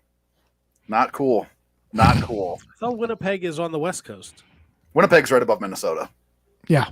Yeah. Winnipeg's on the million and a half Great Lakes. Night, the sun was down. They show that like they're just out there now fighting. I hate that. That drives me I nuts. didn't see that. I only watched the main event because I wanted to check it out for myself. It drives me nuts. Her driving me nuts. Arr, she's driving me nuts. Rattling me bones and driving me nuts. Rattle me bones, Matty. But I enjoyed I like AEW. I'm not a fan if they're gonna do this 4 pillars for the title match. I hate the whole 4 pillars gimmick. I think it's fucking stupid. I've hated it since when they started it. I hate it now. It's fucking dumb. Just give him Darby if you're gonna give him Darby. Why we gotta get fucking Jungle Jack and fucking Sammy Assface in there? Yeah, I'm with you. Just give me fucking Darby, dude. I loved it. I don't want a 4-way for the title. I hate. I'm so sick of multi matches. It's not AEW. I hate trios and 4-ways. Like they're doing this fucking thing for WrestleMania where the 4-way showcase tag matches. I don't fuck. Wait. We didn't talk about that. What are we doing? 4-way showcases? They're doing a women's and a men's 4-way tag match at WrestleMania, and teams are qualifying on Raw. And what do you get if you win this? Do you get like the Mae Young Award or some shit? Like I was just gonna say the Mae Young Cup. You showcased at WrestleMania, the biggest show on earth. Oh, fucking whoop-de goddamn lottie do. But you get a shot at the championship, Tony. No, who said when? It's said on SmackDown. Wait, so they get a shot? Not at Mania, but if you win, you get a future shot at the championship. Oh, Pretty God. sure. Fucking, I hated that shit back in the day, and I still hate it now. Winning a title shot at WrestleMania, and it doesn't have Money in the Bank in the fucking name of the match. What difference does it make? Number one contenders matches can happen anywhere. At WrestleMania for a shot on SmackDown the next week? Come on, dude. You get a shot on SmackDown to go to Mania. You don't do it the other way around. Your logic is totally flawed here, man. What are you talking? Are you serious? Why not do it? You have 2 nights to fill. Put a card together and have. Yeah, give me Tito Santana and Executioner if you want to kill time. But this means something. It's a 4. Give me Playboy Buddy Rose in a fucking mask. You for already Christ's have your sake. title matches. You already have them. They're there. Maybe not though. Then just give these people a fucking scramble match. Put some eggs in the fucking pan and send them out there. Put yourself in a pan. I wish I could. I'd eat myself. I'm delicious. You're very good. Double T drinks himself, so Fucking pompadour, man. Look at that shit. it's Come on, sexy. Stasiak. Fuck yeah. I dabbled in the NWA today. Oh God, why? I didn't watch Power. I watched USA. USA was fucking abysmal. Although I watched the promo that you're talking about. As a standalone promo from Bobby Fulton, not terrible. He had some fire. He made sense. He fucking played along with what he was going through. But bro, fucking USA, where it fucking came to fruition, oof, this was a fucking mistake since it led to that. It was fucking rotten. I'll tell you. I had time. Friend of the show, Bobby Fulton, by the way. I had time to kill today, so I said, let me check. I haven't watched the NWA since the pay-per-view. Okay. So let me scope it out here. And it opens with this Chris Masters is challenging Tyrus at this next thing. I'm okay with that. This pay-per-view. Yeah, 312. All right, whatever. There's a women's TV title tournament going on here. Yeah, and I hope it's all Kenzie Page, man. She's going to be a fucking star. She won. I mean, it was... God damn it. Hold on. Nellie's gotta go now. Yeah, don't get me wrong, dude. There's a ton wrong with the NWA.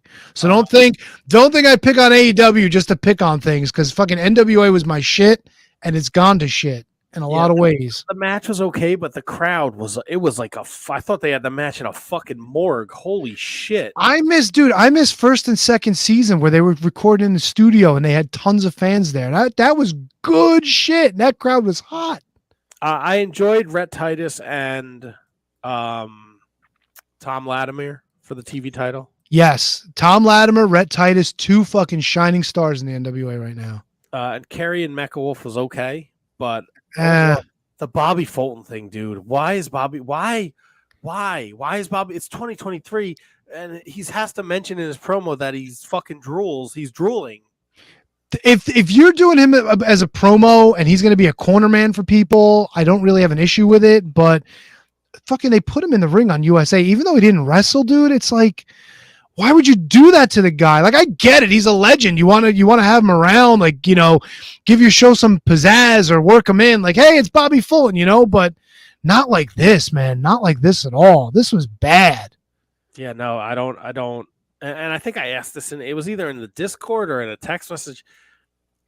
The impact of Nick Aldis leaving the NWA. Yep.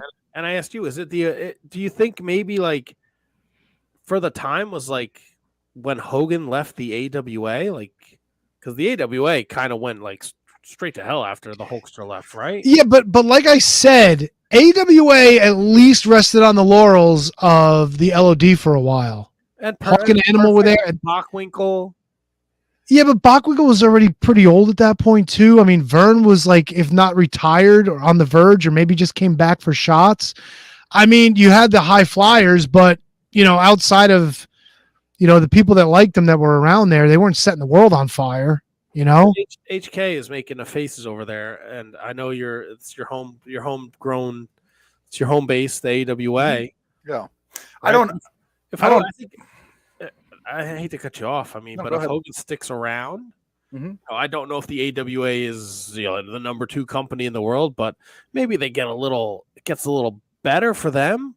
No, it doesn't. It doesn't, unfortunately. And I think that the AWA post Hogan was still a good product. Yeah, but I think that regardless of, they could have had Hogan there, they could have had Savage there, they could have had, they could have had everybody the WWE had. It was still going to die because Vern was trying to keep his land. He sunk all of his money into fighting the state, and so regardless of what, name the fucking star, the AWA was destined to die because of Vern's fight against the state.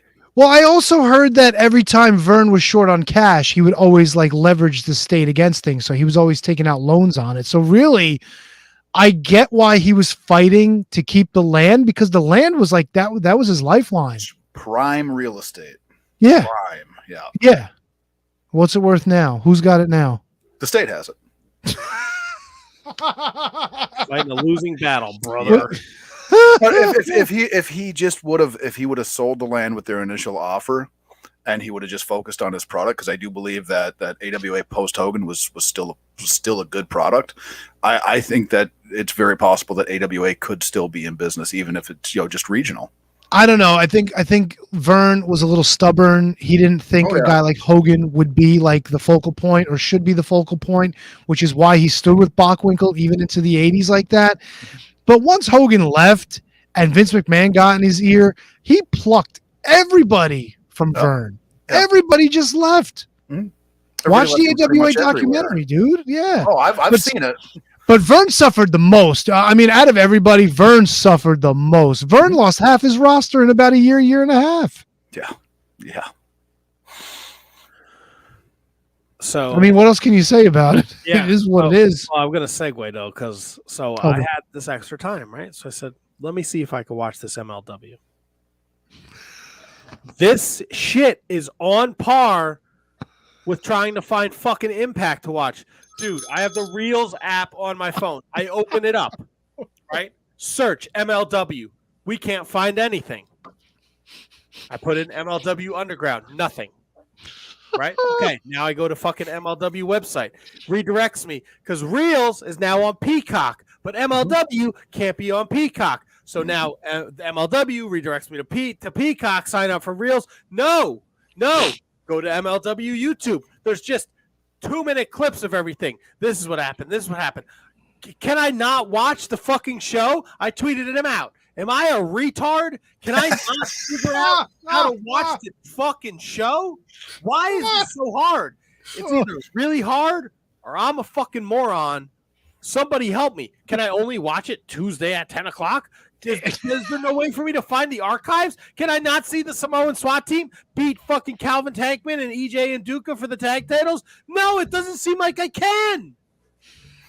I was so fucking annoyed. 25 minutes I spent downstairs like an asshole with my laptop and my phone out. Reels, Peacock, Reels, YouTube, Peacock, Reels. Fuck. Well, don't forget, dude, Battle Royale 5's coming soon, too, so that's another thing we won't be able to watch. I hope it fucking falls off the East Coast into the Atlantic Ocean and we never see it again. We're actually getting Hammerstone and Fatu the rematch as well. You'll never be able to find it on the fucking internet. Good luck. I just hit 238 on my remote, and the channel pops right up for me. What channel? Reels? Yep. Yeah, I fucking stream because I'm. He's a millionaire. I'm fucking annoyed. Why would you make it this hard for me to watch your product? No, it was maddening, dude. And when they first switched, I remember I was streaming it, and every fucking 2 minutes, they would pop up with another commercial. I couldn't get through the first match on the fucking thing. It's bad. I wanted to see fucking Lindsay Dorado wrestle. Hey, look, Court Bauer's always like, we got big things going. We announced a partnership with this one, that one, that one. But every partnership they announce just kind of takes them further and further away of ease of watching. It's ridiculous. The fact that you can't find the channel called Reels streaming is very ironic. Yeah. Speaking of partnerships, the NWA is going to fucking Australia. How do you like them apples? You know what?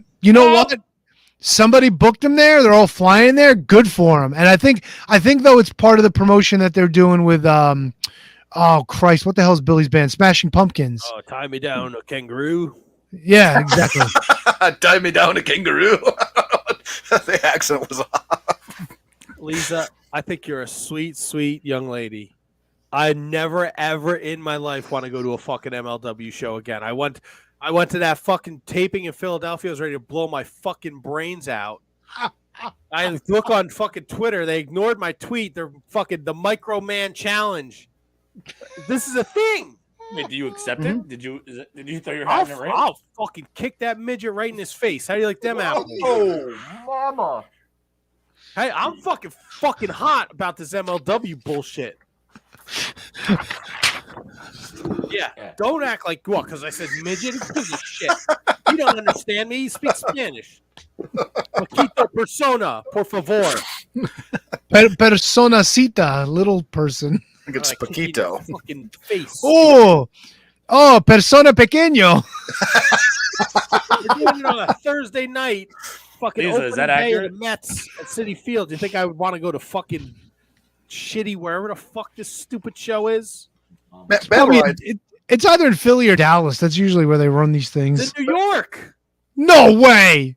Yes, We have to go, bro. When is it? Drunk. I told you it's a Thursday night. Oh, even better. Battle Riot's always pretty fun, though. Oh, fuck off. Yeah, it's fun. I like it. Let's bring fucking 40 people in. The Blue Meanie's going to show up. That's a fucking slam dunk. Right? They're gonna dust off a couple other guys that people. The Beast and Severn. Savio Vega's gonna show up, and then Quang's gonna show up. I fucking love Savio Vega. Of course you do. Fucking would. Maybe Holiday makes his big return. That'd be kind of cool. All right, I wouldn't be against that. Bro, Holiday helps Hammerstone win, and they reform the dynasty, and they're both fucking heels. Dynasty. Dynasty, bro. Melrose Ballroom, Queens, New York, 7:00. Battle Riot. Oh shit, Melrose is also going to be where Little Big is playing. This is bro. I'll fucking move into Melrose for these shows. This has got to be old. What's old? Oh Jesus! Well, you can't find reels. You can't find the information on the website. Yeah, it's probably Reels' fault. I'm on the website and they gave me Battle Riot 2. La Park versus Jimmy Havoc, Loki versus Daga. Jimmy Havoc? Of course it's wrong. What's wrong with you? I'm on her website. Park. Let's see, events. Here we go. Oh, jeez. April 6th, War Chamber. Okay. No. War Chamber. April 8th is Battle Riot in Philadelphia. See, I told you. But April 6th is War Chamber. Who they fucking say? Who was even on the roster that they could fill this thing up? I don't know. Jacob War Chamber, John Hennigan against Jacob Fatu for the National Openweight Championship. Taya Valkyrie against Delmi Exo for the Featherweight Championship. Real One, Willie Mack. Lindsay Dorado, Leo Rush. Alex Kane against Shijiro Iri. This is Japanese. Mandy Leone against Clara Carrara. Willie Starks against Becca. Davey Boy Smith Jr. against Calvin Tankman. I like it. That sounds a little below the limit for me. Oh, you were just all fucking. I can't wait to go. It's in Queens. But that's not Battle Riot. That's Ash Chamber or whatever the fuck you said. Battle Riot's in Philadelphia on Saturday. Go make a day of it. Bring the kid. It'll be great. I'll bring Phil. 2,300. That's what he meant by the kid. We could sweat on top of each other for fucking 6 hours. Delicious. Fuck yeah, hot dude. Dogs. Is there any other awful wrestling we need to talk about before we go to the coup de grace for the show? There's not. I think we. Oh, you know what? Well, I just got to say one thing about New Japan Pro Wrestling. The New Japan Cup has been awesome. That's what I've heard. Maybe right? you put it in the Discord that it was. If you're not listening to the Bread Club with me and Kieran, you got to check it out on Fightful Overbooked and on Shining Wizards Network because we can add it now. I told you that. Yes. David Finlay against Sonata in the finals. Sonata left LIJ. He beat. Yeah. He joined Taka, didn't he? Yeah, and now it's just 5 guys instead of just 4 guys. Ooh, 5 guys. I'm starving now. He joined Tai Chi, not Taka. Tai Chi was the leader. Tai Chi's leading a fucking group? Yeah. That's fucking awful singing piece of shit. You motherfucker. Does he sing their theme song for the whole group now? They don't have a theme song. Why? Because he didn't fucking write one yet because he's lazy and he's a shitty songwriter. He's a busy guy. He's not a shitty songwriter. He sings like an angel. What's wrong with you? Don't even watch it. Shut up. I can sing better than him. Yeah, can you? You sound like Chris Jericho when you just did that. I'll be calling. It's and Sonata now. He's got a whole different. He shaved his face, his baby face, nice combed hair. Sonata, David Finlay, New Japan Cup final tonight, tomorrow. I don't know. Whenever Tuesday. It's Tuesday there now, so it's like 3 a.m. tonight. I'm very excited. You staying up? Gets a shot at what? You staying up? No. You can't be that excited. Yeah. I got work tomorrow all day. But Okada faces the winner of the New Japan Cup at Sakura Genesis. Leo Rush is going to challenge Hiromu. Hiromu's the IWGP Junior Heavyweight. It's going to be a good show. Yes, he is. They're announcing matches for the U.S. tour. I'm very excited. Going to get a drink with Clark Connors. Going to see my friend Lance Archer. Great time. Can't wait. My friend Lance Archer. Look at you, big timing. That's a Kevin move right there. Big time. It's funny you mentioned that, Tony. Because this past Saturday, I had a very nice outing with the bad boy Joey Janela and one half of the Iron Savages, Boulder, and a bunch, and then amongst many others, Danny Moff, everyone, KM. It was great times had by all. You're gonna be upset because I didn't want to mess with the audio. I didn't know what tests you guys have run. So unfortunately, I do not have any way to segue into our final segment of the evening. So does anybody want to take the place of music? Anybody want to sing something? We want to sing Kevin on? I just do Over the Top. Fail. You want me to play it again? Yeah, do it. Oh, wait, I muted it. So this way I Over the Top 5.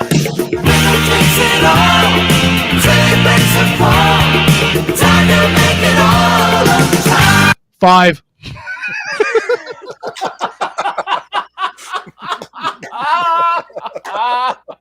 I gotta add more shit to the old computer, but we're getting there. All right, boys, girls, children of all ages, gents, germs, gross people, goblins, and all. Ooh. This is my top 5. It is, and Matt, this is gonna be one that you're probably not gonna like because it's a little. It's one that you like say just keep it simple. This one is just maybe a little bit more complex. Oh God! It's top 5 wrestling reunions, and this does not include like the Raw reunions, all that bullshit, like all the like the gimmick shows. These are just top 5 wrestlers, teams, factions, this and that have gotten back together that were pretty fun and memorable. So this is have at it, everyone. So whoever wants to raise their hand first, I will choose you. T-Donk.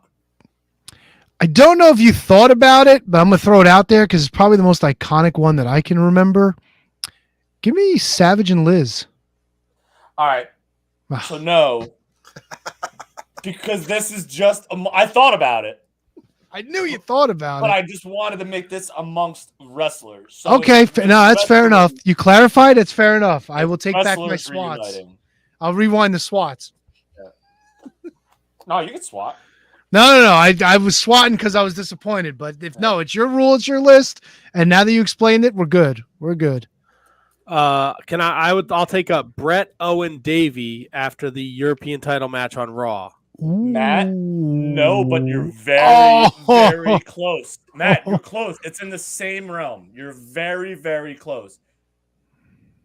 You're there. Like you understand? Like you're there. Ooh. Are you just gonna add the Anvil? I am adding the Anvil. Number 3, Jim the Anvil Neidhart coming back in 1997. That would be April 28th, 1997. Bret Hart is in the wheelchair. Steve Austin's about to get him, and the Anvil just lays him out. Because it was the first time we had seen Anvil since like a couple years prior. So, and I just love the Anvil, and I didn't see it coming. But Matt, that's a great call on the one that you mentioned. I wish I actually had that one instead. All right. What about recent Jeff Hardy saving Matt Hardy on AEW Dynamite? Didn't even think about it. Good pull. But it's not there. Can these be in the realm of all the promotions, or all is this the promotions? Okay. You want me to be specific? No, not yet. If it comes down to it, we'll get you in there, but let's leave it open for now. HK, what you got? I don't know if this is gonna. I don't know if this falls in or not, but when Waltman returns on Raw, That's a great call. But here's the thing, though. They didn't really have the there in relationship the first before place. it. That's why, yeah. Can I get Marty and Sean? Ah, that was my other one. Yep. Motherfucker. Matt, I had that one and totally on. forgot about it. Totally forgot about it. Matt, that would be number one if I remember to put it in. That would be number one. I thought about it earlier today and I had it written down. Totally forgot about it. Wow. All right. And I want to take out number 4 and I want to take out number 3 for either one for those. All right. Wow. That's a great one, Matt. That's on. Oh. And now I want to take out number 5 too. Let's see. Oh, the Dudleys getting back together after Deacon Batista. No, not even remotely close. There has to be a Taker Kane situation in there. No, I was thinking that. Yeah. Nope, I don't. Is there a I couldn't care Taker less Paul about Taker Bearer and Kane. situation? I was going to say Taker Paul Bearer was the other one. Sorry, Matt. What did you say? No, because Paul Bearer's a manager. He wouldn't put Paul Bearer. Ah, good point. Taker Paul Bearer. No. How about the reuniting of the NWO and WCW? Thought about it. Ah, you're killing me with the thought about it. But WCW is on the list. Oh, so who got back together in WCW? Oh, Sting and the Warrior. Matthew. Not even a thought about it on that one.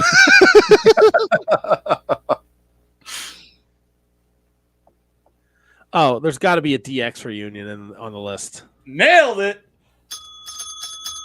Matthew, that is number 2 on the list. But wait, which reunion? Right. Didn't they get back together? I'm going to explain it. Oh, that's a good call. Wait, hold on.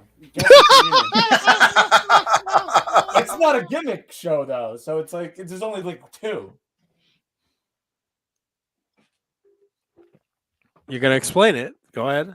No, I want you to pick which reunion you're thinking of. Oh, Jesus, dude. What they fucking did all this, they smashed McMahon's limo. They were Yeah, DX yep, side there of it the. Okay. Triple H was in the gauntlet match against the Spirit Squad in 2006. This was on my birthday, June 12th, 2006. And then Shawn Michaels comes out and they go head to head, and boom, we have the worst version of DX of all time, but it was a great moment. I just kicked Stan. Yeah. So we have 3 and 2 right now. We have God. Bret Hart and Jimmy Anvil Neidhart coming back together. We have DX reunion at number 2. So you're missing 5, 4, and 1. Oof. Is Ric Flair putting the 4 Horsemen back together on the list? Who's got a bell? Everyone's got a bell but me. Matt, that is number 1. Ric Flair coming back and reuniting the 4 Horsemen on September 18th in 1998. Fire me. I'm already fired. Fire me. I'm already fired. Mongo, Benoit, Malenko, Anderson, J.J. Dillon. Awesome stuff. So that's number 1. So you're missing 4 I don't think you guys are going to get. And 5 you might not even get. That's it. All right. You want any hints or no? No. Oh, Jungle Boy and Luchasaurus. No, but AEW is on the list. AEW's on the list.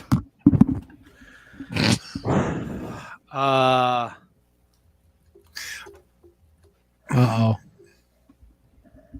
It's not an Adam Page fucking Dark Order thing, is it? It is not. But it's close, isn't it? It's in there. It's in that. I mean, it's nothing to do with the Dark Order. I know. Well, Adam Page and the fucking Bucks? No, they're not really back together yet. And it does not have anything to do with the Adam that you mentioned. Oh, the fucking baby with the fucking fish and what's his nuts.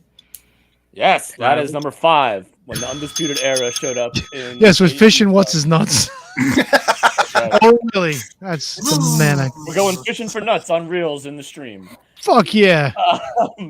So that's number 5 on that was March 31st, 2022, if I'm not mistaken. That was when the Undisputed Era returned to help Adam Cole.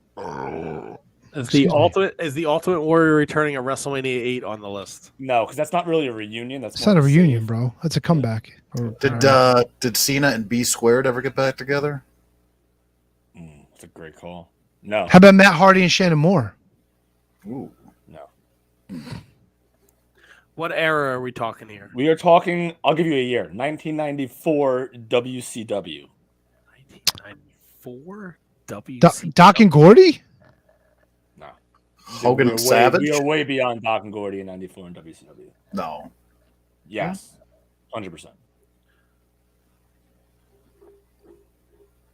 1994 WCW. The Clash of the Champions.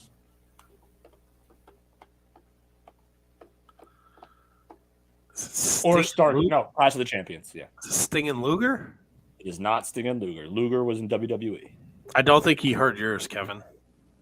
Yeah, I think my timeline's off. I said Hogan and Savage, but that. Yeah, but Hogan Nope, then ring the bell. Ring the bell. 94? 94 at the Clash of the Champions on November 16th, 1994. Okay. Savage shows up on the Saturday night prior. You're right, yeah. Says I'm either going to shake his hand or slap him in the face. He teases joining the Faces of Fear, and then goes to town with a chair on Earthquake, Butcher, and Kevin Sullivan, and reuniting the Mega Powers in WCW for the first time. I thought my timeline was off. What number are we missing? You got them all. Oh, we did. Oh yeah, number 5 Undisputed Era in AEW. Number 5 Undisputed Era in AEW. Number 4 Macho Man and Hulk Hogan reuniting in WCW Clash of the Champions. Number 3 Bret Hart and Jim the Anvil Neidhart reuniting when Jim the Anvil Neidhart saves Bret Hart from Stone Cold Steve Austin right after Titantron. Number 2 the DX reunion, Shawn and Hunter on Raw on my birthday, June 12th, 2006. And number 1 Ric Flair brings back the Horsemen in 1998 on September 18th.